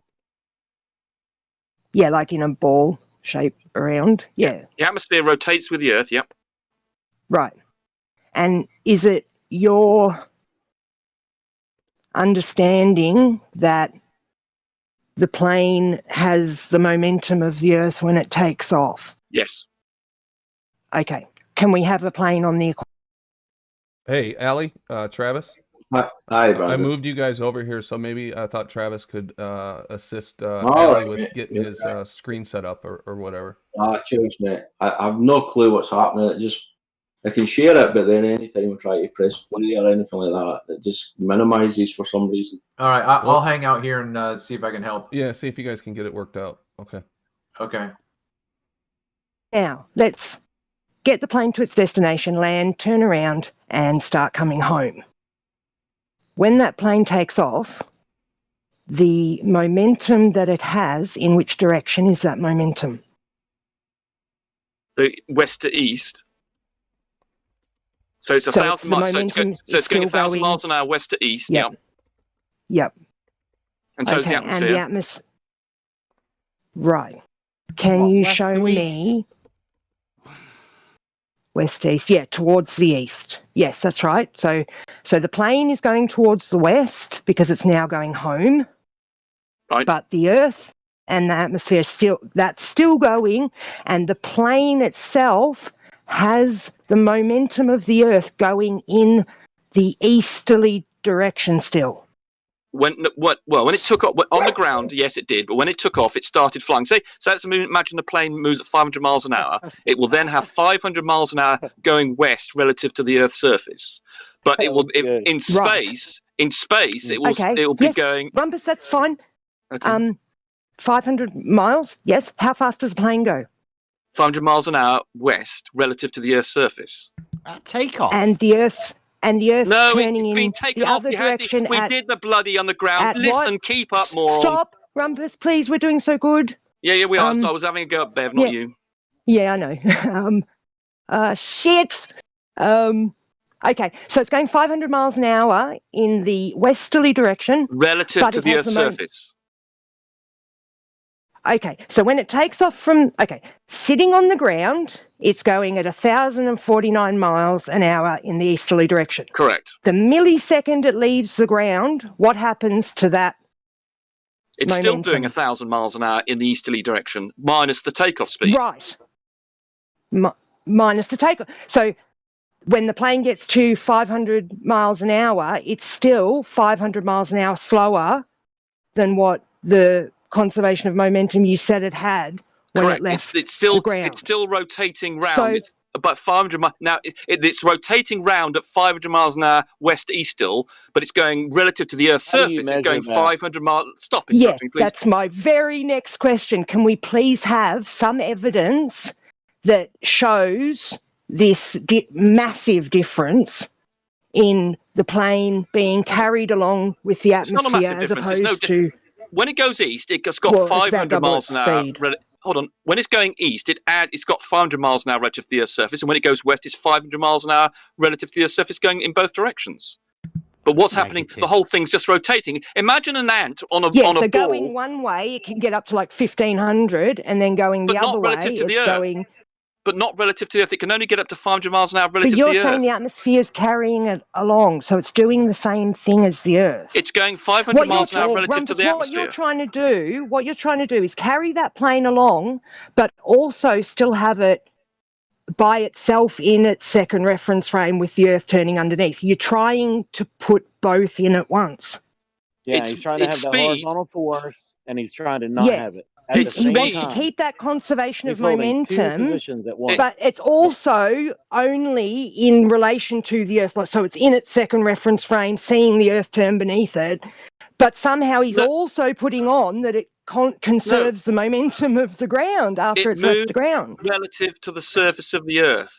The Earth doesn't rotate. I mean, the honestly, movement of the Rumble, I don't know how much more easily I can explain it. Well, you don't understand I reckon simple that's pretty velocity. simple. The movement of the aeroplane relative to the Earth No, is you the don't speed of the understand. aeroplane.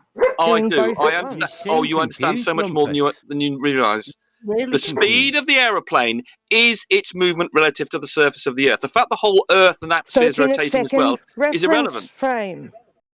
So it's in its second reference frame. Well, it's in. Yeah, I mean, the fact that it's not moving at the same speed of the Earth means if you've got a velocity with respect, and it's not oh moving. my God! If it's That's only what you're moving saying. at 500 miles an hour in one direction and the Earth's moving 1,000 in the other, But it doesn't you've matter got what a problem. It's like being on a train, Paige. If you were to run up a train or down a train or throw a ball up or down the aisle of a train, it doesn't matter if the train is doing stationary or running at 1,000,000 miles an hour. The behaviour of you and the train is exactly the same. System. Doesn't make it. Well, that's irrelevant. With it's about 1,000 no, miles it's per hour. not. The Earth is It's not effectively. because it's got the container around it to keep the air. Yeah, but you're worrying about it's not- velocity of air. Imagine you're in a vacuum; wouldn't make any difference. What's takeoff speed? We're not in a vacuum. Why? We are in a bringing vacuum. The Earth is in a vacuum, and the atmosphere moves with the surface of the Earth, so it doesn't With make no any difference. horizontal And if we force. had- there is no horizontal force. You already said that. Why are you saying it's You've got no proof that the atmosphere moves with the Earth because we have surface We know that things the Earth's go in all- rotating. What? We know the Earth's rotating. Bob Nodella's found No, that. you don't. We do. We've got 10 different ways of working Is out that that the your Earth's best rotating. proof? You've got to use a flat earther to prove No, we've your got globe. 10 different ways I'd of be showing that the embarrassed Earth's by that. rotating. We've got 10 Well, then why different do you ways. use Bob? We've got well, it's Someone just an who you example. say is stupid, but you I believe use what he Bob says about that. because You think you he's are really a science smart denier enough to figure and you that don't out. accept the But scientific reasons. So I thought you might But like Bob's to smart accept enough to Bob's figure that position. out. So When's we've he got gonna 10 get his, different like, ways. Nobel Prize Can I have and shit? can I have a turn?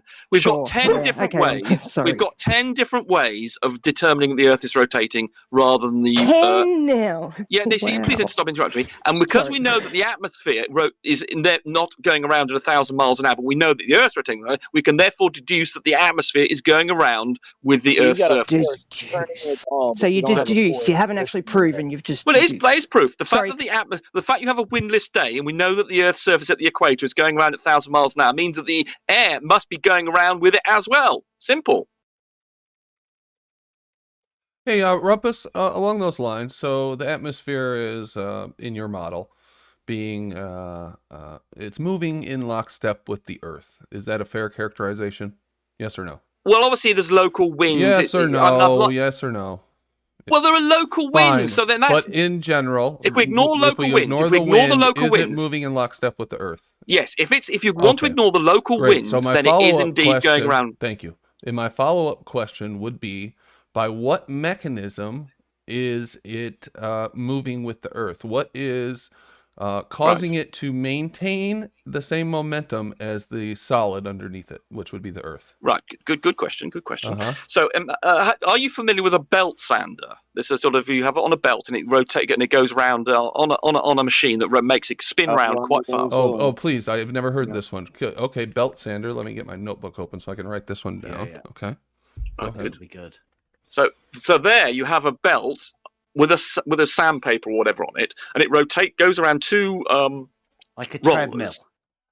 Like if you want to call it a treadmill, it's not really a treadmill. There's two rollers that have a belt on it with a sander on it. Now, if you get to one end of that, if you poke your head near the end where this rotating towards you will feel quite a breeze coming off, and that's friction of the air. Stop interrupting, you little moron. So therefore, it can create a jet of air. Similar. So in other words, it's interacting with the air above it and causing it to move. Similarly with the Earth, the structure of the Earth, all the molecules all these molecules we were talking about coming and bouncing on the ground, they're going to hit the surface of the Earth, which is, if they hit the side of a mountain or something, that will cause it, or any other part of the ground, that will cause it to acquire I mean, it would take some time. If you have a station, can I just paraphrase what you're DM. saying here to move it along? Are you saying that the Earth transfers some kind of kinetic energy to the air molecules and causes them to maintain their momentum? Can you show me on the Earth where I can observe this kinetic energy being exchanged from the Earth to what's the happening around you? atmosphere, The mere fact that we know that the Earth's rotating and the atmosphere is so stationary. is that a means no? there's You can't show me this kinetic energy taking place. You're being interrupted. I can't hear what you're saying. Hold on, Travis. You're Can being you show me interrupted. this kinetic energy Travis being and Paige can't transferred contain somewhere on the themselves. Earth? Where can I observe this, please? Happens all the time, everywhere. Where can I observe it? Show me how Everywhere. and where I Now, can see it. since it's happening to you now. Well, I must be You able can't to see see gas it if molecules. there's kinetic energy. Well, you can't there's see some gas kind molecules, of can physical you? interaction between the Earth You and the can't gas see cloud that is gas causing the molecules, gas can you? cloud to gain momentum feel from it? the Earth underneath it. Where can I see this happening? You can see it all around you. Well, you can't see it. I suppose you can't see gas I have to molecules. deduce that it's happening based on your belief that we're on a spinning Well, ball. it's Is that what you're basic saying? physics. If something's You can't see it. There's no evidence. There's no actual empirical evidence for this taking Yes, place. there is. This There is. this Why can't we function just that you assume says it's not happens happening? everywhere all the Atmosphere- time. the I just have to deduce atmosphere- that it's happening don't see because, it, so according to you, we doesn't live on a happen. spinning ball. Is that what you're telling me? Well, it's basic physics. We know. Oh, I don't care if you can it's basic experience- physics. I don't care You if can they teach interrupt- it you to can let me answer. You kindergartners. can keep on interrupting I me. want to see the evidence. I want to see the empirical evidence, evidence that is this like is the belt taking sound. It place. tells you the Show me the principle. Earth You can't pushing use that. the air molecules, please. Gee, Well, we you better can't lie see- down close to the you Earth. can't see it. You Gas can't molecules, see can it. you? You can't see it. Thank Well, you it's very still- much. Well, you can't see atoms, and you presumably believe in them. Ali's What a ready. stupid So you argument. can't show it Just to me. Is because that what you're can't saying, visually Rumpus? see You it, can't you're show therefore it to going me. to deny it's happening. Is that your Are argument? you saying that you No, can't show it to me, Can you Rumpus? see electric Are fields? you saying that you Can can't you show see it to me, electric fields, Rumpus? Brandon? Do you deny them? We Because can you Yes can't or no? see Are we you can saying you manipulate can't them. show it to me, We can Rumpus? manipulate them. Can I show you a magnetic field? Are you saying that you can cannot manipulate show it to that. me in any way? I Listen, can't detect it. You listen. can't show me any evidence for you. Is that what you're saying, Rumpus? Yes or no? Ali and I are ready. I heard you I'll show you an 2 or electric 3 field. times. Yes or no? We can manipulate. the same Can like you magnetic show field. me? Are you saying that you cannot I show can't this show to you me an atom happening? either. Yes or no? I can't show you an atom. So can you I? cannot. Yes or no? You cannot show it to me. Yes or no? Yeah, but I can't. It's a stupid question. Like saying, can you see an atom? Can No. you show me this taking place? Yes I can't or show no? you an atom either. You denying atoms. If you can't answer the question, I'm going to have to mute you. Yes or no? Can you show it to me? I can't show you electric fields either. So that is a Come no. on, Either. Rumpus. You said Just say either, no. so I'm going to take that as a no, correct? Come on. Well, if you were going to deny the Yes, existence, is that can't correct? see it, That's a Rumpus. yes Just or say no no. question, correct? you do not have the visual acuity to Correct. see an atom. You do not have the visual acuity to see an atom or an electric field. Thank you, Rumpus. Very telling that you Could I can't ask answer a Rumpus a yes or no quick- question, and we've had enough of you. We'll go to Allie's presentation now. Sorry, I snapped at you a little I bit just there, wanted to Travis. ask I was in the heat of the moment. Rumpus a quick question. Oh no, Rumpus is muted. We're done with Rumpus for a little while. Well, maybe I could ask somebody else just an open question, if that's possible. It's quick. It's in 2 parts, but it's quick. All right. Yeah. So, firstly, is the jet stream a local wind? Firstly, and secondly, if it's a local wind and it's affected by the rotation of the Earth, how come it travels faster in the same direction as the supposed rotation? That's it. Good question. Hey, Bloody good Mobius, question. sorry I called you fuckwit the other day. That's all good, man. I got it. Thanks for Save it apologizing. for next time. All That good. one's a good one. That Rumpus can't answer it, and he won't be able to answer it. But good question. All right. Okay, Allie and Travis, what's up, guys? You guys figured it out? Well, I think I figured out that his sharing a YouTube video isn't going to work for him. So I pulled it up. I'm going to share it, and then he's going to tell me what to do. And then he's got other applications that I think he's going to be able to share with his own screen. So it's going to be like a tag team. So I'm going to share my screen. Cool.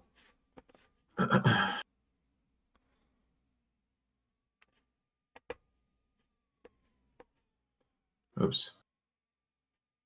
You see that? I think so.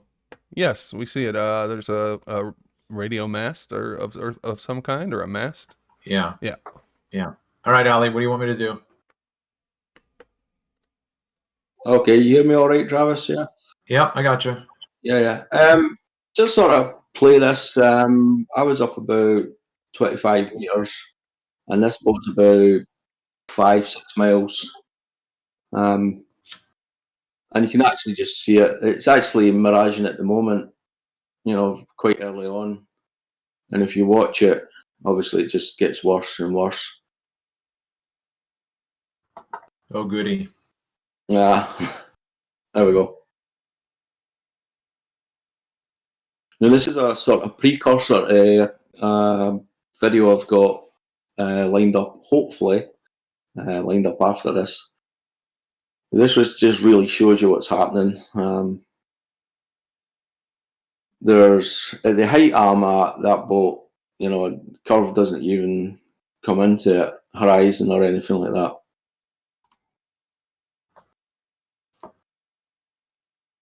I just want to say something real quick.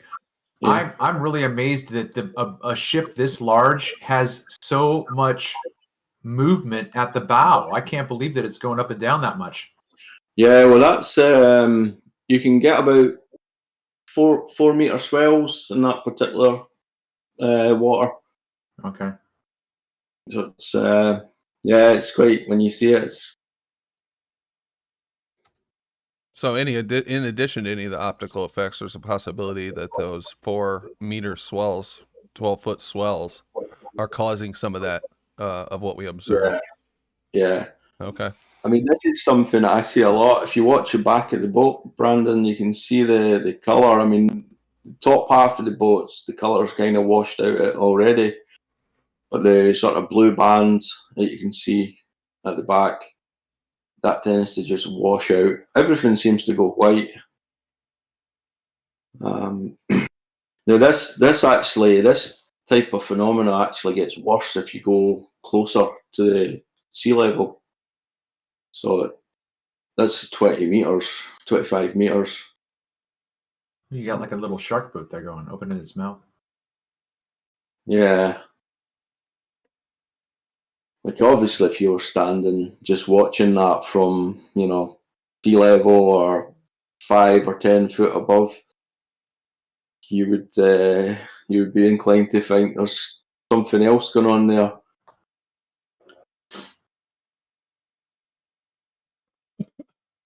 The second part of the video, Travis, is a sort of filtered view of that. So, I mean, I don't know if you want to play it or not, right? Is this real time? You all done? Ellie? Is this? You can see the boat disappear, the front of the boat disappearing completely and then coming back there. Is this sped up or is this real time? That's real time. Wow. Real time, that one. Wow. How fast is that boat going, you think? 7 knots, 8 knots, something like that. What's that in miles per hour? I'm illiterate when it comes to the ocean. Yeah, it's all around there. It's like 8 or 9 miles an hour. Oh, okay. Yeah. It sure is disappearing quickly. If it's only going that fast, this is only a 4-minute video, and already the entire hull has disappeared, and it's not even going perpendicular from the viewer. It's going at an angle. Yeah. I didn't realize even when I caught it, when I started filming, it was actually under sort of mirage, the bottom half. Oh yeah, big time. That's a nice catch. Good footage. Yeah, it's quite a weird one, but it just sort of proves. I mean, if I was lower down, I would, maybe have some other sort of thoughts in my head. But when you're up that high, like, curves, not, it's not a factor.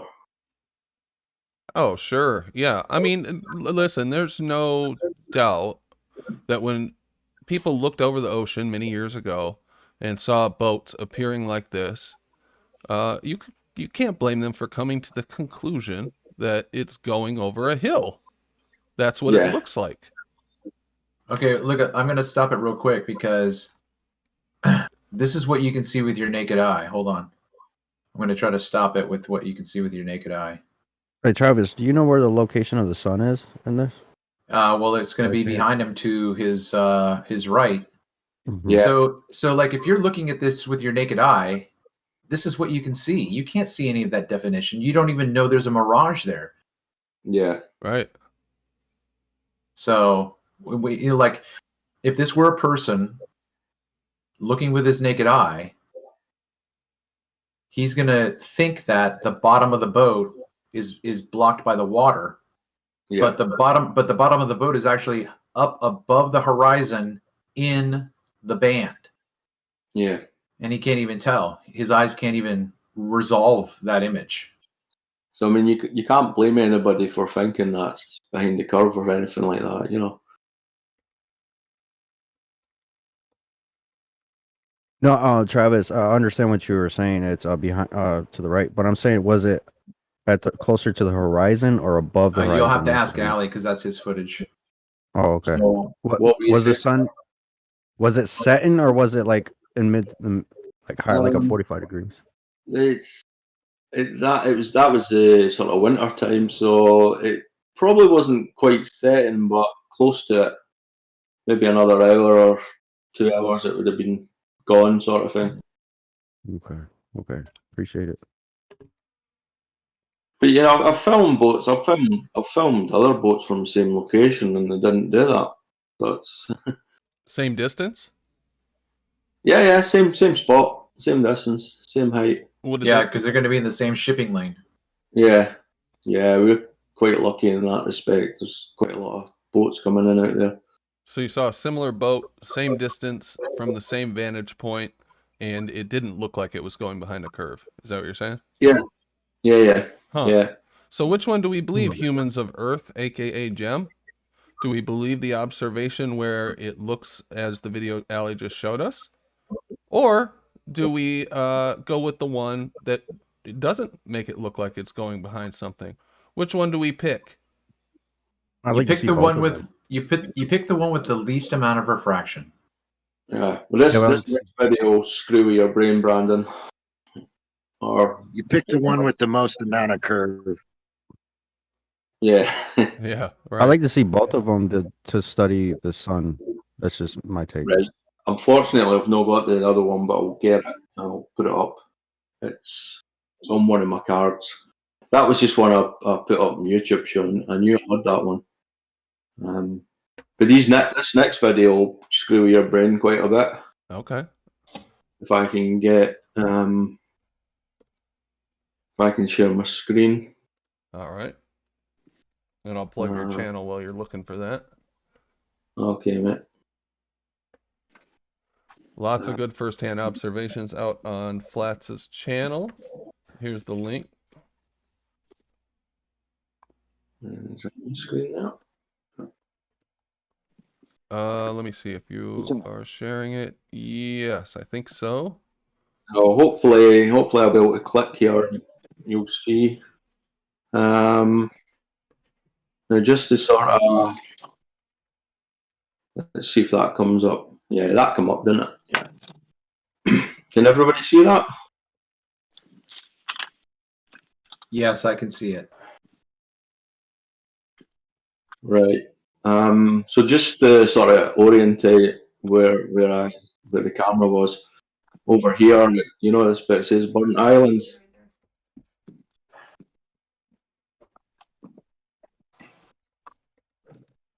You're just showing your files right now, Ali.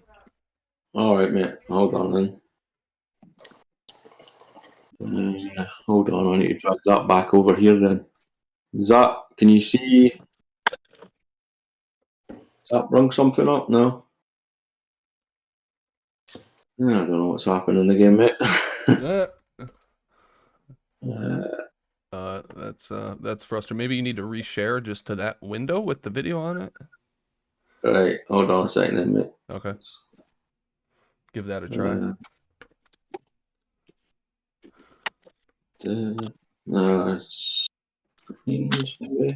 Oh, Gem in chat says, why am I not pretending there's a completely unknown and unexplained phenomena that is in no way part of anyone's actual experience?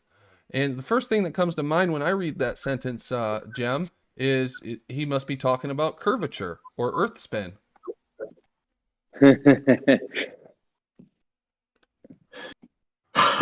You know, Brandon, I'm still sharing the file.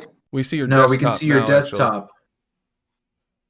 You see your desktop. Yeah. Yeah. So you probably are sharing your screen. So now, I think just choose the file. Okay, yeah, we can see the window now. You see something? Big tacos. Didn't see can any see the window. porn Plenty of- icons or I got anything the embarrassing, I don't think. But chips. I'll have to go back and scrutinize No, it. no, So- so, No. Can you see the? Is there a Google map there now? Got Yeah. onion. Yes, sir. Boofus, are you hot micing or did you have something? Oh, hot mic. Sorry. Oh, no problem. All right, Brandon.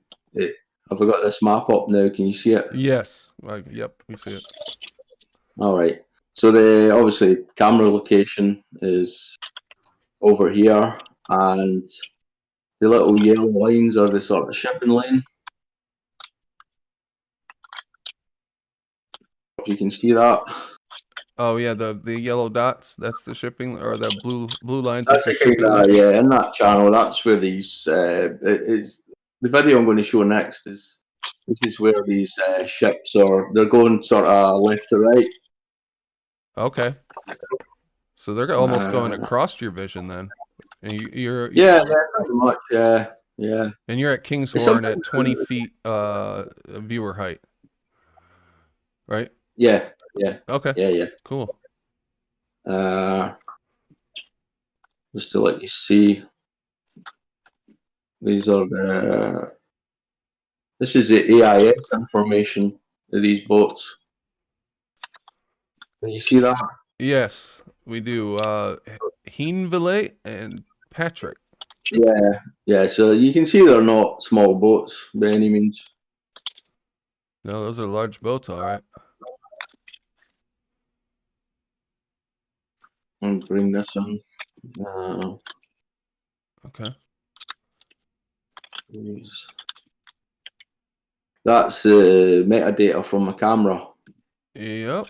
Looks legit With the to me. dates, the times. You see the first boat at 5:20 or 19 minutes past 5, and the second boat at sort of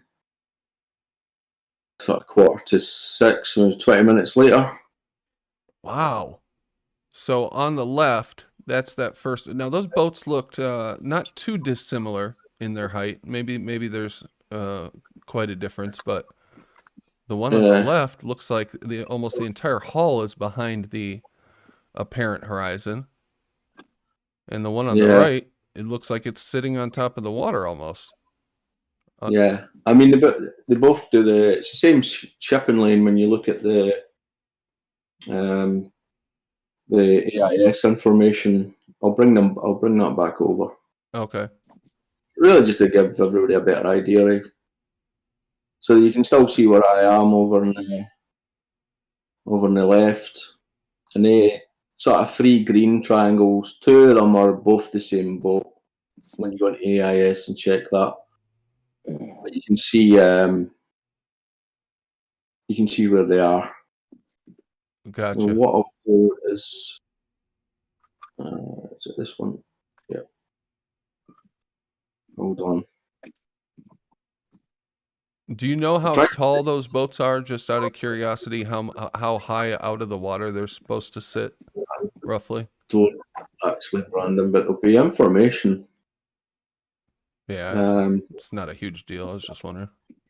Yeah. If you don't know this whole, 30, if you don't know this whole observation is invalid. I would say about 30, 40 meters, at the sort of at the back up to the top sort of thing. Okay. This is the first boat. This is me. I was sitting, frozen my nuts off at that location. You can see it's a little bit misty and stuff like that. But that's the first boat. And can you see that video? Okay, Yep, we can see it. If we can make out the name, I can look it up. Yeah, we've got the names there on that slide. Yeah, I can't remember So what they were. We're going to need to know the name of the captain and what he had for breakfast that morning. Yeah, I've got all that, mate. Got all that. It was funny. That big hill that you can see there, that's called North Berwick Law. I can get that from 30 miles away quite easily. That's a pretty interesting hill there. Can you climb on top of that thing? Yeah, you can get on top. I've been on top. It's quite good because it lets you can see quite far. Oh, that's It's pretty about cool. 160, is it 160 meters, something like that. Okay.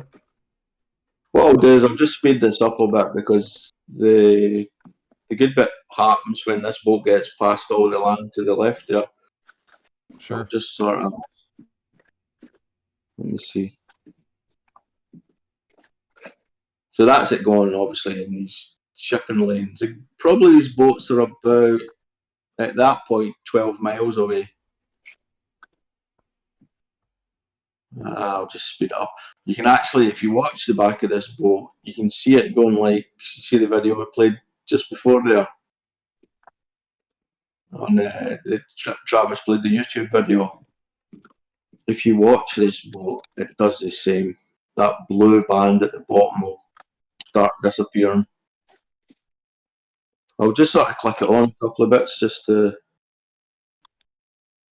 Yeah, sure. Yeah. When we get past this the land there, that's when you can actually see it.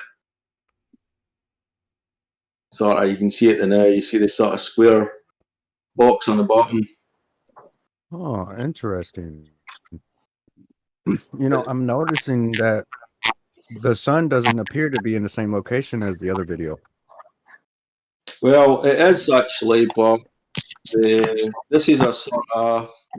This is a different location. This is about 3 miles from that, and obviously I'm 20 feet. I'm not 20 meters.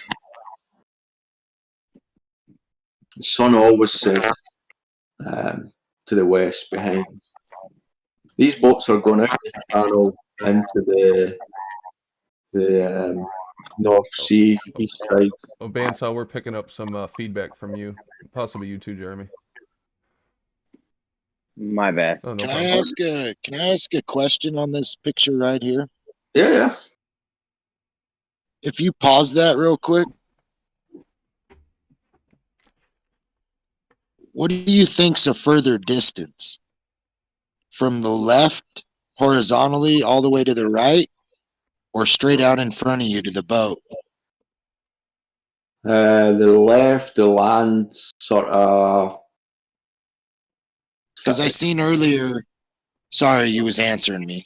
No, it's alright. Because I seen earlier that there was two like structures, buildings, possibly houses. Yeah. That the boat fit between, but when you zoomed in, you couldn't see either one.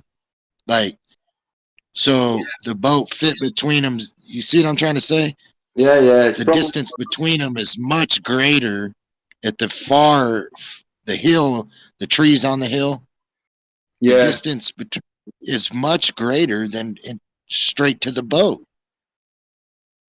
Yeah, I see what you're saying. If there's a curve over the out in front of you, you should easily see it symmetrically because the sphere is symmetric. You see what I'm trying to get at? Yeah, I mean, in a good day, I can have all the definition on these trees and the land that you can see. It is a little bit misty there. So it's hard to. I think you're probably talking the boat's at 12 mile. That land will be about 15 mile. If that makes any sense to you? Yeah, like the two white dots on the top of the mountain range. If you move the boat back in your head, no, just stay where you was. Sorry. All right, sorry, mate. I was just trying to find it. Shit, where was you? Lost it now, mate. That's all right. Like right there. See those two in the middle of the screen, not the boat. There's two white things. You can move that boat in between them, but the distance between those two white things is much greater than the length of that boat. Oh yeah. Angular size reduction. So if there's a curve so if it's going over a curve, you should absolutely see the curve left to right. That distance is greater. Exactly. Yeah. Yeah. So yeah, I get what you're saying. Left to right curve. The elusive left to right curve. Yeah, Yeah, because the sphere is symmetric. It's horizontal. I can get these houses from 30 miles away on a good day. Welcome to Flat Earth. I'll just skip it on a little bit. Right line geometry. This is a you can see the boat now. It's starting to. I call it washing out. Sort of the back it starts to wash out. You can see that we're still seeing a bit of land there. I'll just I'll skip it and then I'll pause it and stop it. You can actually see it's it's not moved that far from there. You can see the whole blue part of the boat's just completely washed out now. You can see it coming back a little bit, just like that last video. What do you think's causing that, Flats? Just the turbidity of the air or what? Yeah, I mean you can see it's this particular area is quite bad for that. Gotcha. Now the thing is, it's coming up to 2 really good reference points, which is the main sort of part. I'll just skip it on. I mean, you can see as it just gets worse. I've got this videos on YouTube if anybody wants to watch Yeah, it. I definitely want them. I definitely do. Let's see. I'm trying to get an spot where I can. Can you pause real quick? Yeah. If I could just jump in and say again that if Flatza was to pan out so that it would go to what you can see with your naked eye, and you saw the stern, that is the back of the boat, the stern, it looks like a solid white object, but it's not. That's not the boat. You have to cut that at the fold line where the mirage starts.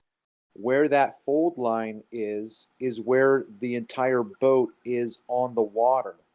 But with your naked eye, it looks like the whole boat is missing the hull because you can't see the blue part anymore.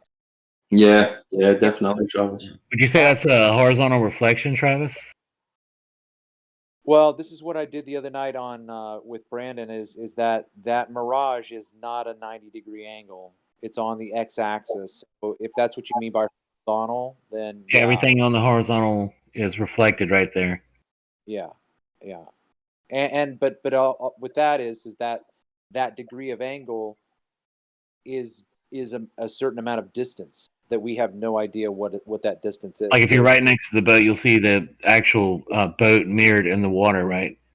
But as you travel away from it, it gets reflected into that low level density atmosphere right there on the surface of the water, right?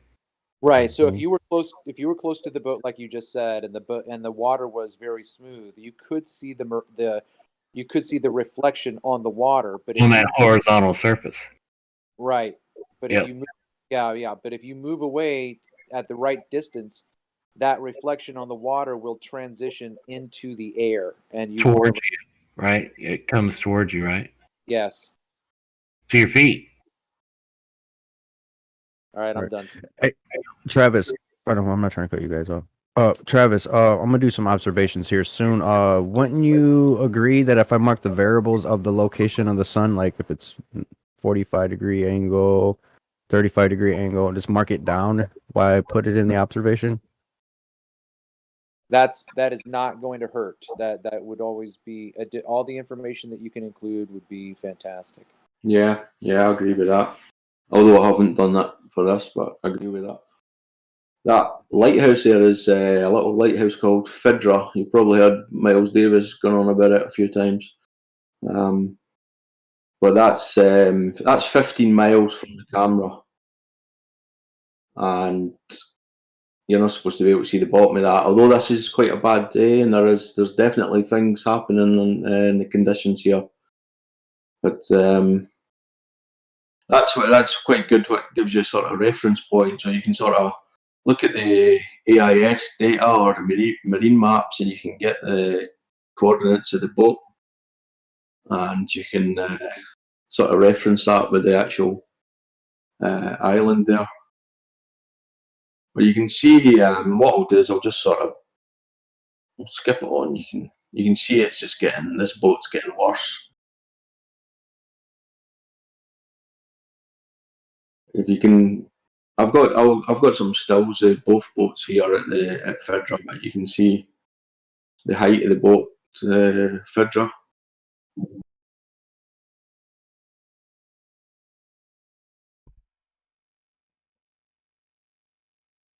This is it passing what we call Bass Rock now.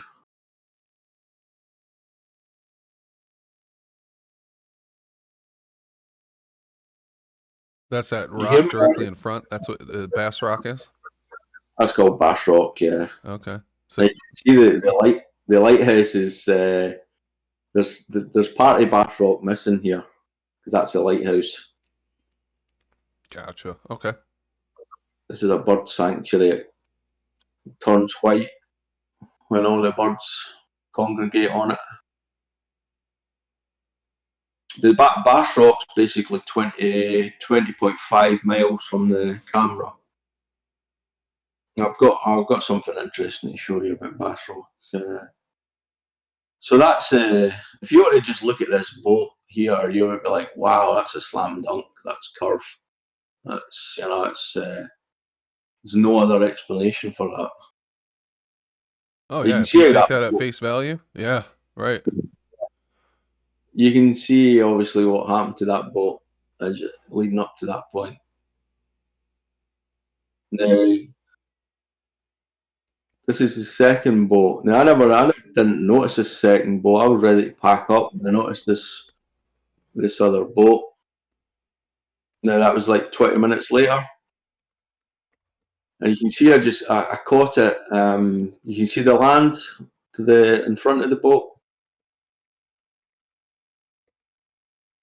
That's still part of that land.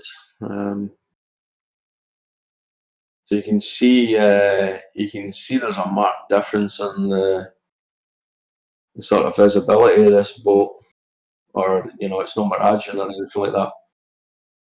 Now, what I've done with this boat is I thought I'll zoom in and sort of try and get more detail of what's going on, taking into consideration what happened to the first boat. So I haven't moved. It's the exact same spot, exact same height, exact same distance. It's just a boat came along 20 minutes later. That's what I was showing you on the metadata on my camera there on the first slide. We'll just skip this boat on. It's doing the exact same route as the first boat. Okay. That's it, just passing a little island that technically you're not supposed to be able to see. It's quite. You probably won't notice it. I'll wait till the boat passes that a little bit here and maybe be able to see something. Thought I caught a glimpse of it a little bit ago. That's Lamb. That's an island called Lamb. That Uri Geller owns that island. Uri Geller, the spoon bending guy. Yeah. He owns this island. Lamb. Weird. He spent one night. In fact, I think he didn't even spend the night on it. Wrapped his cell basically, and hightailed it off it. Oh yeah, you were telling me about that. It's supposedly haunted or something, or yeah. That's why he bought it. There's he thinks there's some sort of UFO pyramid thing going on with it. It's meant to be the pyramids. Pyramids in Giza are meant to have some sort of a link to 3 similar pyramids on that island somewhere. They basically got laughed out of the village there, which is North Berwick, because everybody, I think he was talking about spending a week or something, and he lasted about 6 hours. Now there's Fidra. This is this. I'll pause it there. That's you see how the first boat was near enough disappeared.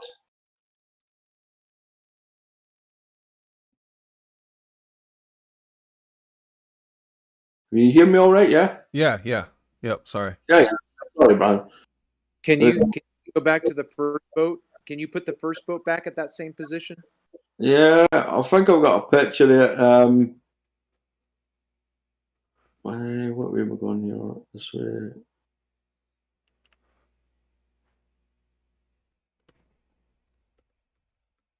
Come on. Where are you? Oh, there you go. So there's the first boat. You see that all right, yeah? Yeah. So we'll go back to the second boat. Okay, then, so yeah? I mean that boat looks like its entire hull is almost under the water, right? Or at least half of it. Yeah. Pretty washed out. But you can see Fedra and that's not sort of behaving the same way. Yeah. We'll try and go to... So here's our first boat.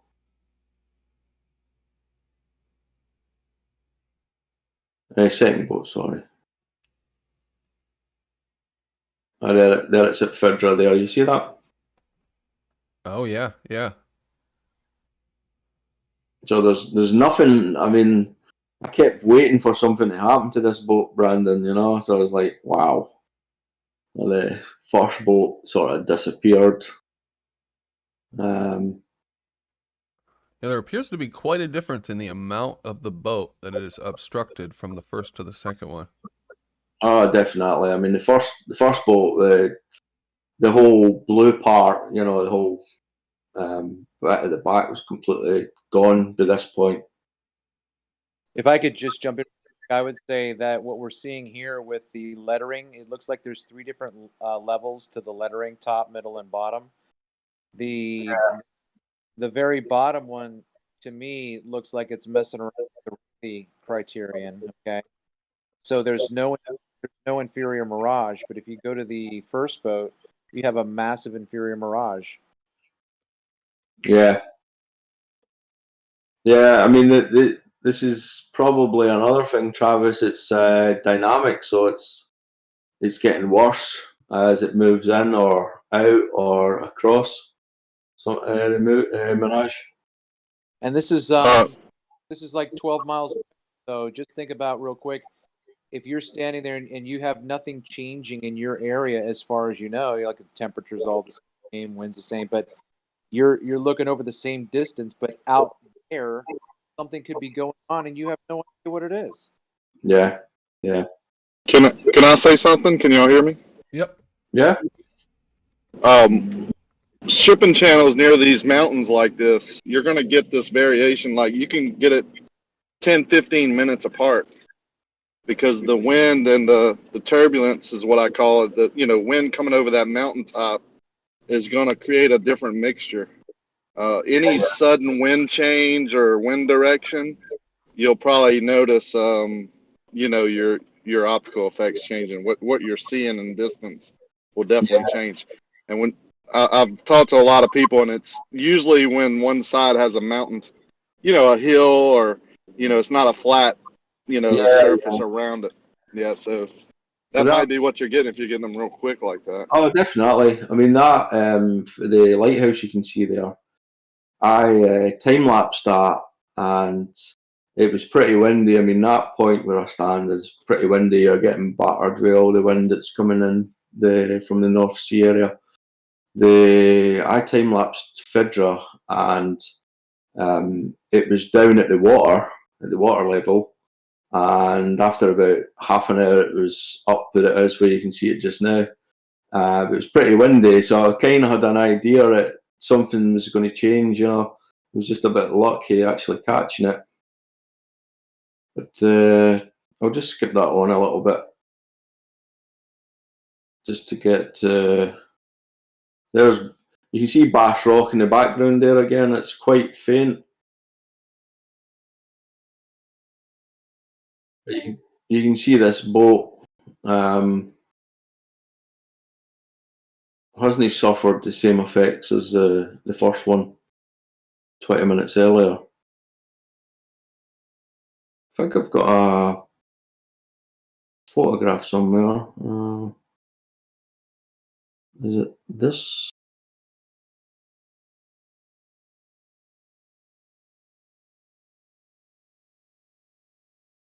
Don't know what's happening there. Hold on.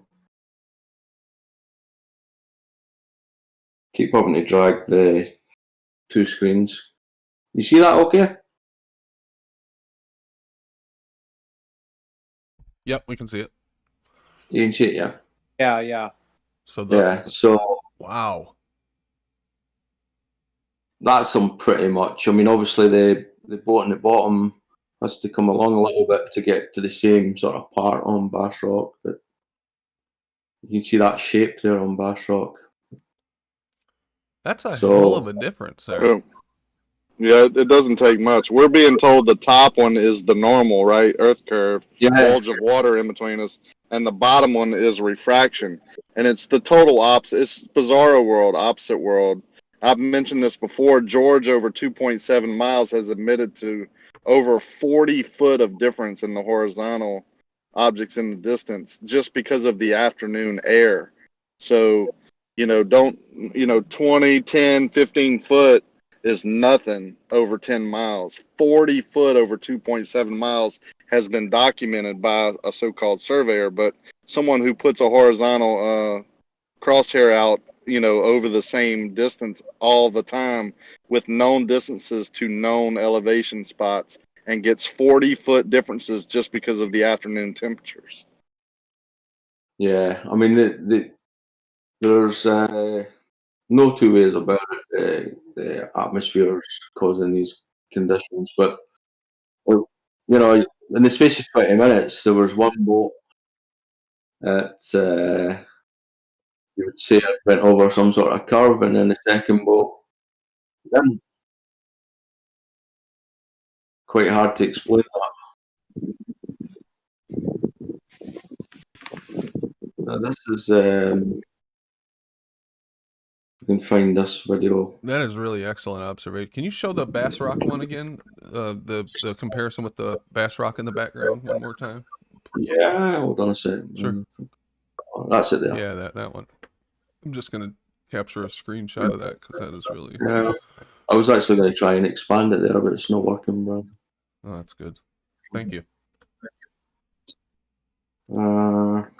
Really illustrates the difference that the conditions can make. And of course, depending on your bias, like, I think it was Travis or Ricky were saying, you can set your baseline as either one if you want to, but which one is the baseline? In my experience, the ballers will post the top picture.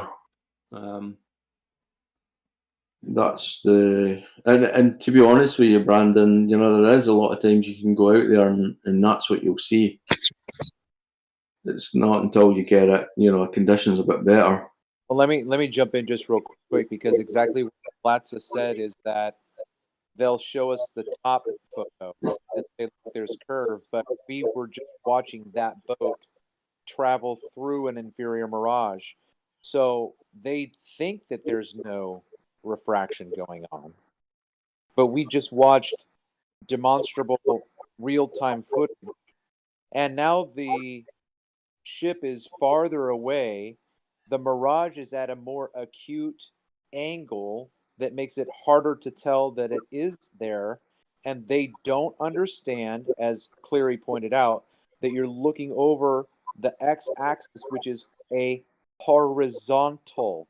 So, yeah, all of that hull is in that acute angle behind the refraction. Yes. Yep. Just with the angle change over the horizontal plane will create these, merging into the bottom of the boat into the water, especially depending on what color it is.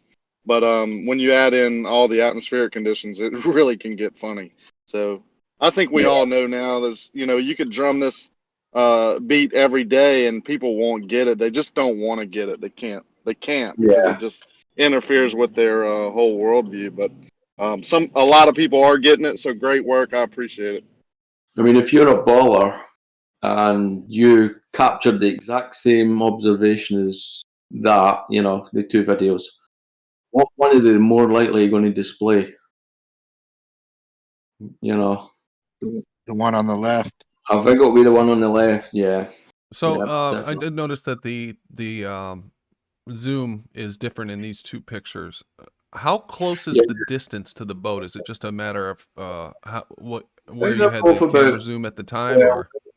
Yeah, they're both about 12 miles. If you watch the videos, I've probably zoomed out on the one on the right, Brandon, but what I was saying to Travis was I was actually deliberately zooming into the second boat to try and catch more detail, and it never happens. You know, so I mean, the next time I go out with a video, the camera, I'll be keeping it at the same zoom and hope we'll be getting the same conditions. But, yeah, the one on the right, I have zoomed in purely because I was trying to, if anything was going to happen, you know, like the first boat, I kept saying, well, the first boat's well gone by Fidra, this lighthouse, and the second boat hadn't gone yet, so I thought I'm just going to sort of zoom in a bit more and see if I can get more details. Oh, that one's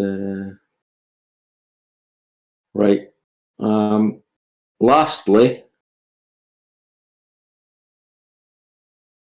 I'll play this video. This is me at the same spot I shot these boats. It's 20.5 miles to Bass Rock. Bass Rock's focal height is 46 meters. You getting that coming through all right, Brandon? Yeah? Yeah, but what's the base? What's the base of the lighthouse at? Well, the focal, I think the base, we're talking about 20 meters here. So that's 60 feet, and you're at 20 miles. There's no way you should see that. Yeah, well, Metabunk says 45 meters should be hidden, and the focal height is 46 meters. Here, let me plug it into the calculator. Let me jump in just real quick. Push pause real quick. So, if you want to consider the lighthouse there comparable to the Anacapa Arch where I shoot at the Channel Islands, they're roughly the same height. So if you can see this at 20 miles, there's no reason why I shouldn't see the arch. And almost 90% of the time, I can't see the arch 20 miles away. Yeah. But we're the same distance, so I should be seeing exactly the same amount as you, and I'm not. I've never seen the Channel Islands look this beautiful. Yeah, I mean, this is a rare occasion, Travis, that I've managed to capture this. And that's it's the same spot I catch the boats from. That's Fidra. So according to Metabunk, everything below the lighthouse is gone. Really? Yeah. That's Castle Tarbit. That's 20 meters, so that should be hidden completely. How far away is it? That's 15 miles. 15 miles, and your viewer height is 20 feet. 20 feet. All right. Like Fidra and this island at the back's called Craig Leaf. I think that's about 17, 18 miles. That's Castle Tarbit. That's 20 meters. It should be gone. Yep. That's what I got when I plugged the calculator in. 60 feet hidden with those numbers. And here's it's being loomed up. Yeah. That's about. This is Uragella's island, so he's probably done it all. The island on the right there, that's Lamb. Oh, Uragella's probably doing some crazy stuff here. I imagine. I think I seen a spoon there one time. I'm not quite sure though. Huh. You saw some glittering, huh? Yeah. We just coming back out, obviously, to get some nice boats and stuff like that. Yeah. That's me sort of showing the location. So you're 20 feet, you think, above the water's level there? That must be wintertime, huh? Yeah, that's winter. It's always winter. Yeah. I like that cloud cover. You don't get that bright sun glare, reflection off the water. Also, one thing I wanted to mention earlier when you said it got windier, When those little ripples on the water, get bigger and bigger, they start turning into a little mist or whatever. That enhances the miraging or whatever you want to call it. Some of the experts will tell you that. I mean, you don't have to trust any one person. You can go research that yourself. But any little ripple on the water, and then when it's not rippling, then you get different effects. You get more mirroring or whatever, reflection or whatever you want to call it. But there's always something going on. I can kind of go from this sort of weather that you see there to, the complete mirror when it's a good day. And I mean, that whole sea is an absolute mirror, and you only see maybe the top half of Bass Rock. That's me from 6 foot. I mean, obviously there's some of the definition of the land there disappearing, but you can still see the lighthouse. You can see Fidra. Do you happen to know the length of those islands? The length? No. Like if you put them both together, including the separation of them? I don't know. Not a fan. I could check it though. See how it's all still on the horizontal when you zoom out? Everything's still on the horizontal. Yeah. Look at the distance that is clear out there from left to right. Again, that's. I know I said it earlier, but I gotta keep emphasizing that. That to me, it's a huge factor. I'm not sure. Yeah, there's no way. Maybe I missed the point you're trying to make, James. It all, Brandon? Hey, Brandon? Left to right curvature. If it existed, Anybody? he's saying when you zoom in and out, you would be able to tell the difference. Both look horizontal. Oh yeah, I got you. Because they are horizontal. Yeah. Thanks, Rakia. Yeah, it makes total sense. Yeah. They show a slight curve, at a certain zoom, and say you can't see the curve, and then they zoom in and say, "See, there's the curve." But you never see the curve left or right, no matter what you do with the zoom over any distance, because there is none. Right. I mean, that's the hard, plain truth. They have to get at a certain angle against a parallel surface, a bridge or whatever, and get that certain angle with the certain light and certain conditions. And, they get an exaggerated effect, right? It's just an optical illusion is all it is. You can create those. Shout out to the plain truth. Yeah, well said. Data, I think you were trying to say something. Your mic is really, really low. Yeah, I don't know how to turn it up here, but I was going to say what formula you're determining, because I have another formula for you to try through the research of these calculations across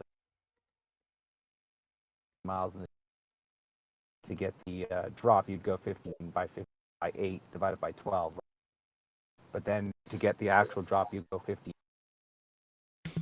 Say a formula for drop. No, I'm just through my travels, through reading all the calculations I have to try. So, for instance, if the object distance take 3 observer, and then remaining distance 12 miles divided by 1 point, and you would bracket that, you would square that. Is this a drop of horizontal?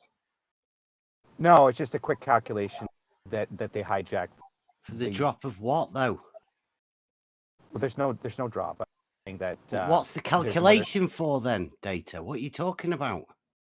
So there's many ways for angular resolution, many ways to calculate. So what it looks like they're doing, the amount that's hidden, they're equating that for drop, but that's just an angular degree change based on distance. So I'm giving you a formulation count for that, which is whatever the distance in miles, subtract 3 miles per server, put it in brackets, divide it by 1.22, square it. We'll get.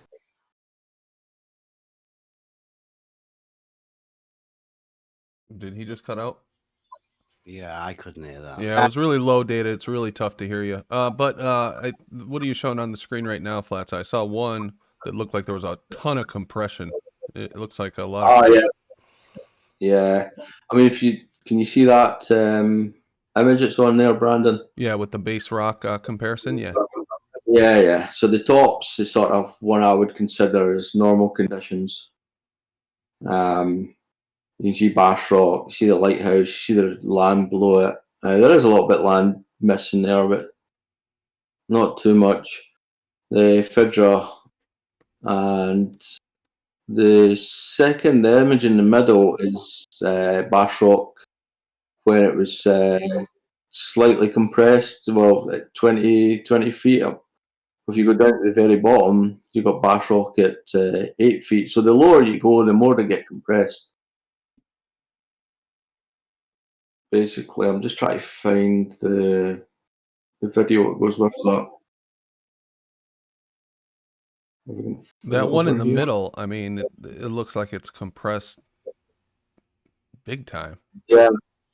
And I mean, you can see with the lighthouse and the land, you're not really losing anything off the bottom.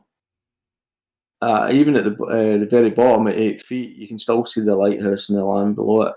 Yeah, but look at the middle. The middle image look at the top terrain at the very top where the yellow rectangle is. You look at the yellow rectangle and then go to the right. It's a longer distance visually. It's stretched out vertically, stretched out laterally. Yeah. The ones that are compressed, the middle and the bottom, you can see the sort of length of them. The width sort of thing is well stretched out. This is the. Okay, so I'm sorry, just real quick. I'm sorry. Sorry, so Tom. if Okay, you I'll go back to that. Okay. Go back to the picture, yeah. There you go, mate. So if you were to take a cherry-picked image, possibly the middle one would be the one to go with because it looks like you're missing more of the face, right? If you look at the top right there, you see where the purple rectangle is? Yeah. Right? The purple rectangle, that's higher. And the middle image, it looks like you're missing some, but you're not. It's just spread out. So you can't blink test this stuff. Yeah. I mean, you can see in the middle image, you can see the boat. That's what sort of. The top image is one that's been taken on a different day. But obviously the middle and the bottom is the same day at different heights. Well, by the time I got down to 8 feet, that boat had actually passed. But the fact I was videoing that boat, but on a sort of cursory glance on the middle picture, you wouldn't actually think there was much wrong there unless you've seen that boat. If that makes any sense. This is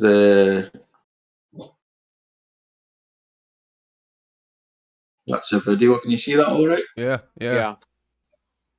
The whole kit and caboodle about those last three images still is they're all the same distance. So Yeah. all of the information is in every single image. All of the information is still in there. It's just a different amount of refraction. Look at that. You can see the water beyond the boat. Look at how squished up that boat is. Yeah. And, Bass Rock and Fidra are compressed at that point as well, Brandon. Oh, big time, yeah. You can see the land between them, too. Yeah. That's a couple of little boats over there. There's Lamb, Castle Tarbet. But the thing with compression, I always thought you would lose stuff off the bottom, but on this type of compression I'm capturing anyway, you're not. It's always just squished down. Yeah. I think that you're more likely, this is just my opinion, you're more likely, compression will lead you to lose more when there's some kind of phenomena happening between you and the object, like what we refer to as proximal looming or foreground looming, or what the ballers refer to as sinking, I think. So that compression will lead you to believe that a lot more is obstructed.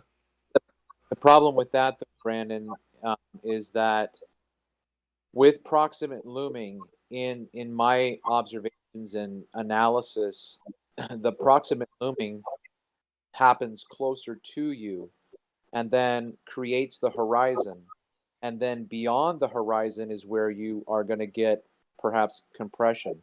But you're not going to get compression with proximate looming in your proximity. It's going to be farther away from you, if that made sense. That's exactly what I'm talking about, though. So you got the compression that's happening 20 miles away. You got the proximate looming that's happening at 10 miles.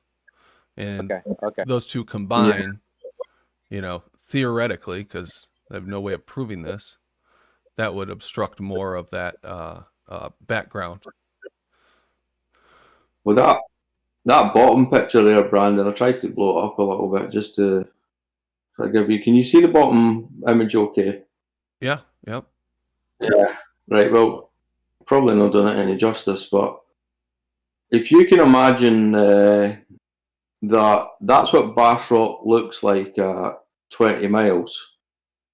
From the bottom picture, I think is 8 foot. I don't know if I've got it on there. Yeah, you do. 8 foot, yeah. Now this leads into something that Jose showed on his channel. It was to do with Miles Davis. Now that's Bass Rock from 20 miles. If I show you this video,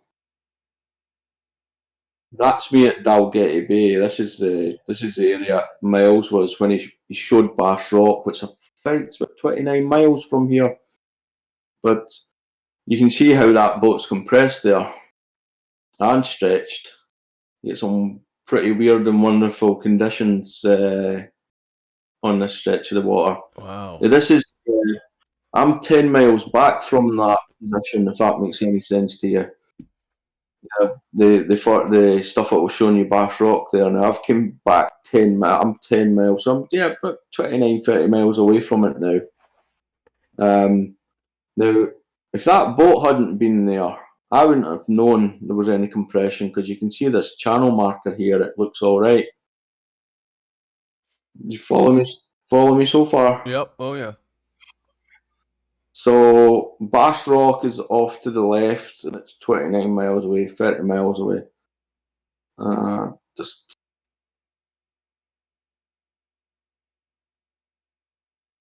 I don't know if SC or Rakia, I can always mind of them in Hosey's channel that day asking about.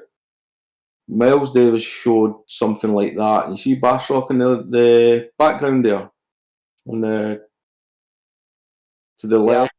Yeah. Right? You see that? Yep. And you see how this is what sort of it's hard to explain, but when I was getting Bass Rock compressed from a shorter distance, I said, well, if it's compressed at 20 miles, it's still going to be compressed at 30 miles. So you can see, you can't see very much of Bass Rock from this distance. And it's really to do with compression. And if that boat hadn't been there, as I said, I wouldn't have been none the wiser. Apart from it being sort of misty, you can see it's quite. So if you think about how far away is it? That's 30 miles, 29 miles, 29 and a half. No, the ship. The ship, I don't know, but that's about, I would say roughly about, it's got to be about 10 miles roughly. Okay, right. So you have that amount of compression at 10 miles. Now go 20 more miles and compound that on Bass Rock. Yeah, this was the. See if we can bring it up. This is not difficult. Yeah. It is for some people to wrap their head around. Let me read these real quick because I've been sitting for a while. Cleary, shout out to Allie. That was from Cleary. Allie, shout out. And Taking Back Eden FE, shout out to Cleary and Brandon and team. Shout out Taking Back Eden FE. Thank you very much. Okay.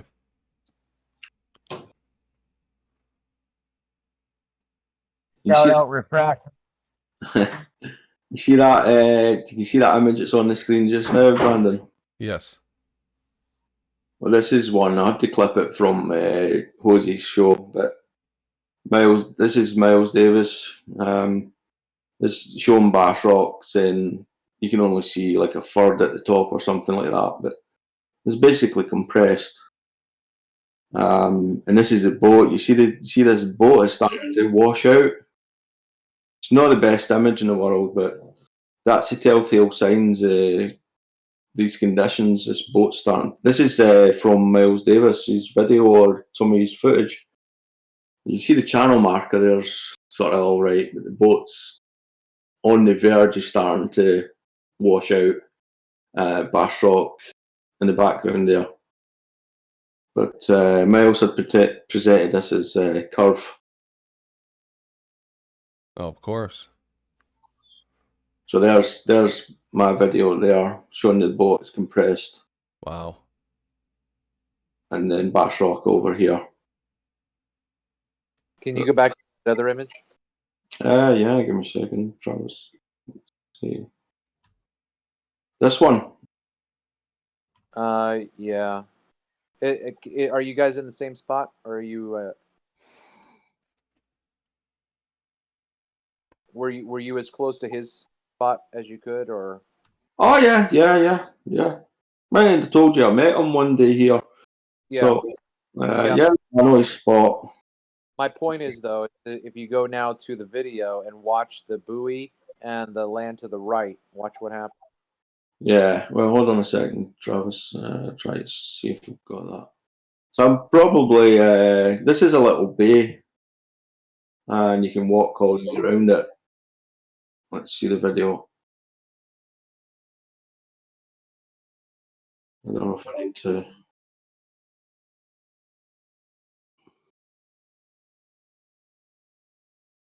If I come back, it'll probably show you where I am on this bay. So I'm probably in the middle of the bay.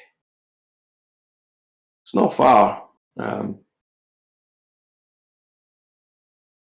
bay's only about 200 or 300 feet, sort of horseshoe. So I'm probably in the middle. Sorry, on you go, mate. Just thinking out loud. So if you look at that land to the left, the closest land. That's a little island. It's a little island. Right. So if let's just say that little island is 8 miles away from you, then if you no, that's quite close actually, Travis. It's within 1 mile. That. Yeah, I was gonna say not even a mile. Okay. It's not even an island. It's some rocks, to be honest with you. Yeah, that's fine. My point was though is that if you go from that island and just do a horizontal to Bass Rock, that degree of angle then is 28 miles. Yeah. And so you have that much distance in an angle of compression along the x-axis. Yeah. So what? That's not even. You know what I mean? Yeah.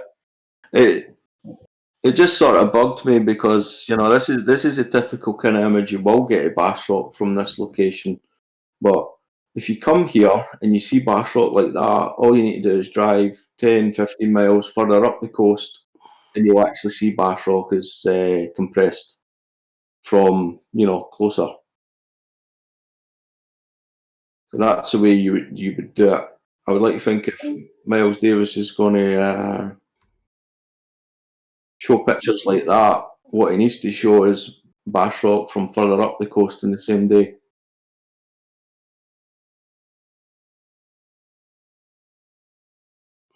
That makes sense. Yeah. So, Flats, this is excellent stuff. I mean, really good stuff. Thank you for bringing it to the show. We're getting near the end to wrap up, so I don't know if there's any last words you want to say, but I wanted to give people an opportunity to ask you any questions if they had it. Yeah, I'm pretty much done, mate. We'll just there'll probably be some other stuff that I could go over, but yeah, ask away. I mean, I'm no expert on refraction or anything like that. I just take the images and try and explain them. Okay. Yeah, does anybody have any questions for Flatza? And you're welcome back anytime, of course, to present your other stuff. No? Okay, if no one has any questions, then Travis, I have a question for you. What does your term ether band refer to, and what do you mean when you use that term? Are you asking, or is someone else asking? I'm asking. Okay. The ether band is simply a word to describe the field of view and the medium through which you are looking. Okay, so ether refers to the air and all of the constituent variables that make up whatever the science wants to include in that, which would be barometric pressure, air temperature, humidity, water temperature, wind, anything like that. Okay, so as I said in yesterday's show, when Tony asked if you are familiar with atmospheric optics, it's the same science. It's the exact same science.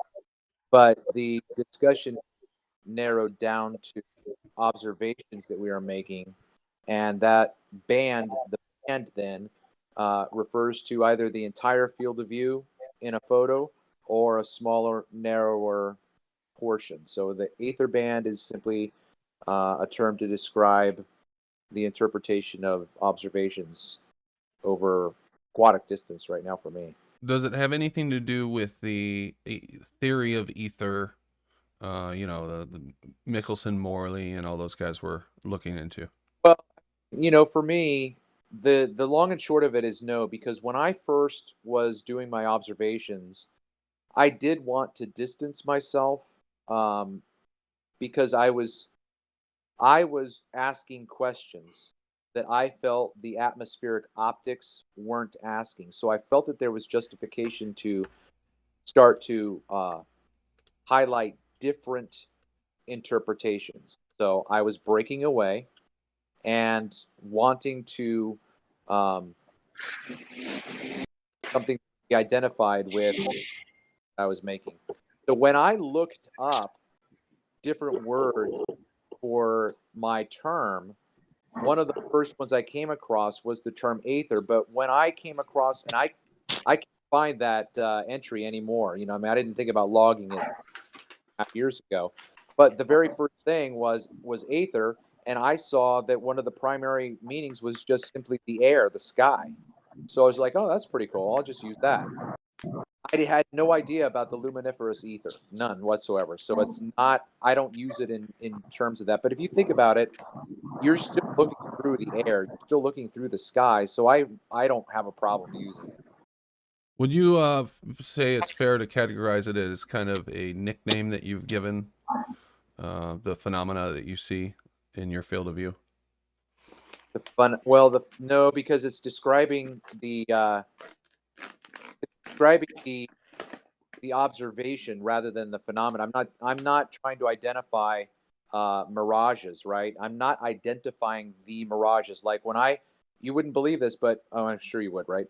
Fight the Flat Earth, McToon, and I don't remember who else the other one was. They were like, bro, we already know about refraction. Refraction is a thing. I said, I'm not saying that refraction is a thing. I'm telling you what refraction is doing to the observation. But we already know what causes a mirage. I'm not talking about what causes the mirage. I'm talking about what the mirage is doing to the observation. That is how I felt like I had justification to create another term, because I wasn't talking about what makes an inferior mirage, which is what atmospheric optics does. I wasn't talking about what creates the conditions for stooping. That's what atmospheric optics do. They are talking about what creates the mirage or the refraction. That's not what my claim is. So ether band is not a cause of any effect. No, it's not a cause of any effect. Let's see, it's not a cause of any effect. So I'm not talking about what causes the inferior mirage. I'm talking about what the inferior mirage causes. So yes, it is a cause and effect, but it's the next step beyond, because most of the ballers, when I was doing this for the first time, weren't comfortable saying that the mirage is hiding things. No, it's not, Travis. No, it's not. No, it's not. It's not hiding things. Dean said it. Erebus said it. Sean G said it. So I was making the claims that the mirage and the other 4 categories that aren't mirage but are refraction, they are causing what I'm seeing in terms of the horizon or boats or ships or islands or platforms. Okay, thank you very much. Let's do final thoughts. We'll just go down the list. Bev, final thoughts? Yeah, good show. Good show.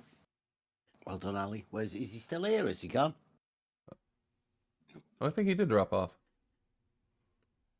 Well, good show, Ali. Oh. Thanks, Bev. Car in Kentucky. No? Dances with Fools. Got a tricky icon that matches the background color. Data on the plane. Data? Good show as always. I don't know if you can hear me, but yeah, as always. Yeah, yeah, we heard you. Thanks, Data. Travis. I'll just let my answer to your question be my final thoughts, but good show. Cool. Thank you, Travis. Thanks for setting that up with Ali, too. James. Great show, Brandon. Keep it up. This show should take over the community. Thanks, man. Jimbo. Oh, he's on mute. Matrix. Paige. Great, fantastic show. Thank you to Ali and Travis. And I've got a joke for you, Brandon. What do you call a medieval spy? What? Surveillance. Oh boy. And are you eating a popsicle? Did that come off Have of a a great night. popsicle page? What pop? Fantail wrapper. Oh, that's funny. Thanks, Paige. Rakia. Now, how can I follow that? I'll just try. Yeah, thanks for the show. Notice when we got rid of the trolls, which I know provide entertainment, but then we got to the productive stuff. This is what it should be: calm, cool, and collected. Just going over our thoughts, presenting something, giving our opinions about it, and seeing what sticks. Because this isn't going away. We've learned. It's based on horizontal. It's based on optics, how the atmosphere is affecting that, and we need to push that forward. Thanks. Thanks, Rakia. Rob. Hey, just real. Ali. Now, how much follow both of those? But I just want to say, I think that the show turned excellent as soon as we got rid of Brumpus. That amount of disrespect for a woman is intolerable. Thanks, Rob. I love you all. Thanks, man. Travis, you had something? Yeah, Ali said he had to drop it. He said, thank you very much. Oh, no problem. Thank you to him. SE. Bob. Rumpus. That was unbelievable. The ship that was not lower in the water was much, much closer, which you could tell by the comparative size of the ship against the castle. That was half an hour of unbelievable idiocy. Just extraordinarily stupid. Thank you. I guess that balances out the rest of us who thought it was a good presentation. Jesus Christ. Well, I mean, it's just basic. I mean, the fact you didn't spot that was just incredible. I asked about that. I mean, the stupidity Dumbo. on display. I asked about it. Did you miss that part where I asked about it? Amazing stupidity on display. Yeah, it is amazing stupidity, Absolutely Rumpus. Absolutely amazing. Oh, question. There you go. Question. That'll hold you over for the weekend. Yeah. Rumpus, I just have a question for you real quick, okay? You said that it's closer. Is that what you said?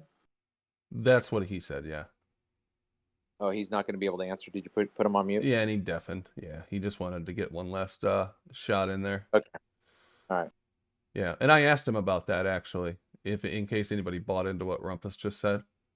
If you'll remember, I specifically asked him if it was a different focal length or if it was the zoom in. He said they were both ships were at about 12 miles.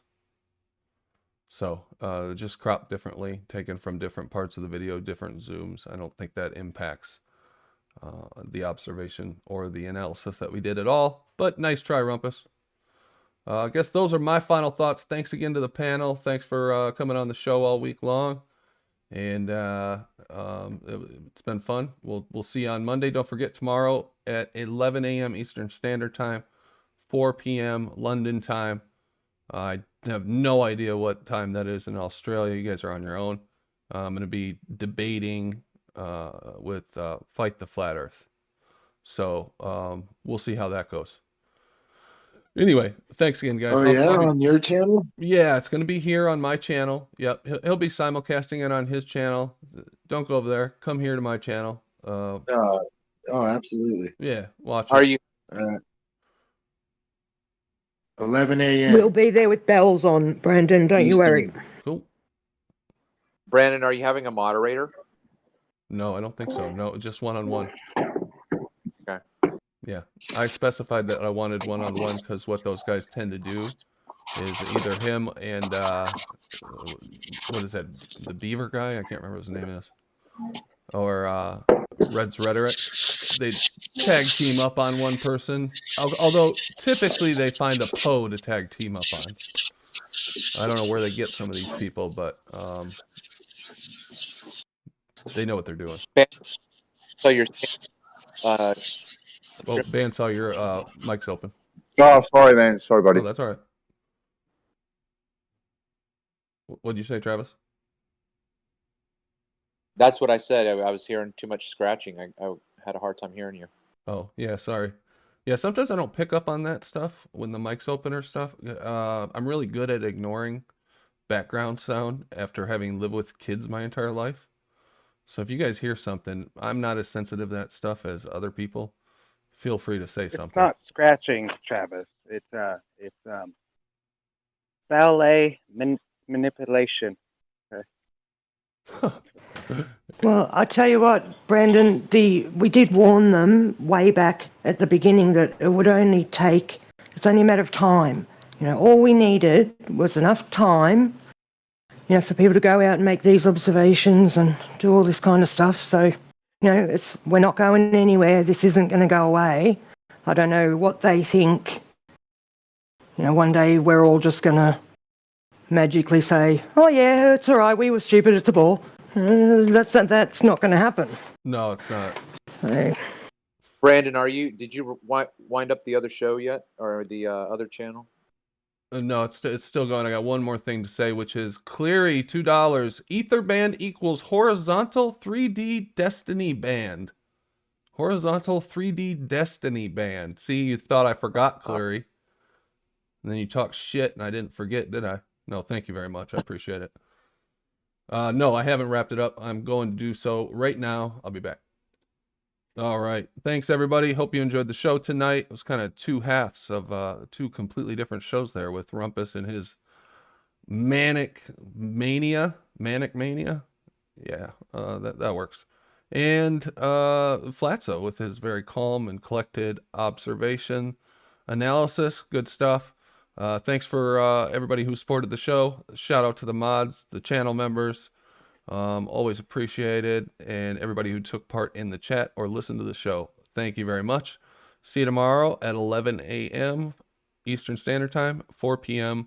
UK time here on this channel for what may be a dumpster fire. I have hopes for a good discussion, but we'll see where it goes. Otherwise, we'll be back Monday, same time, same place. Thanks, everybody. Bye.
Oops, one more thing. What Clary said was ether band equals horizontal 3D density band, not destiny. My brain switched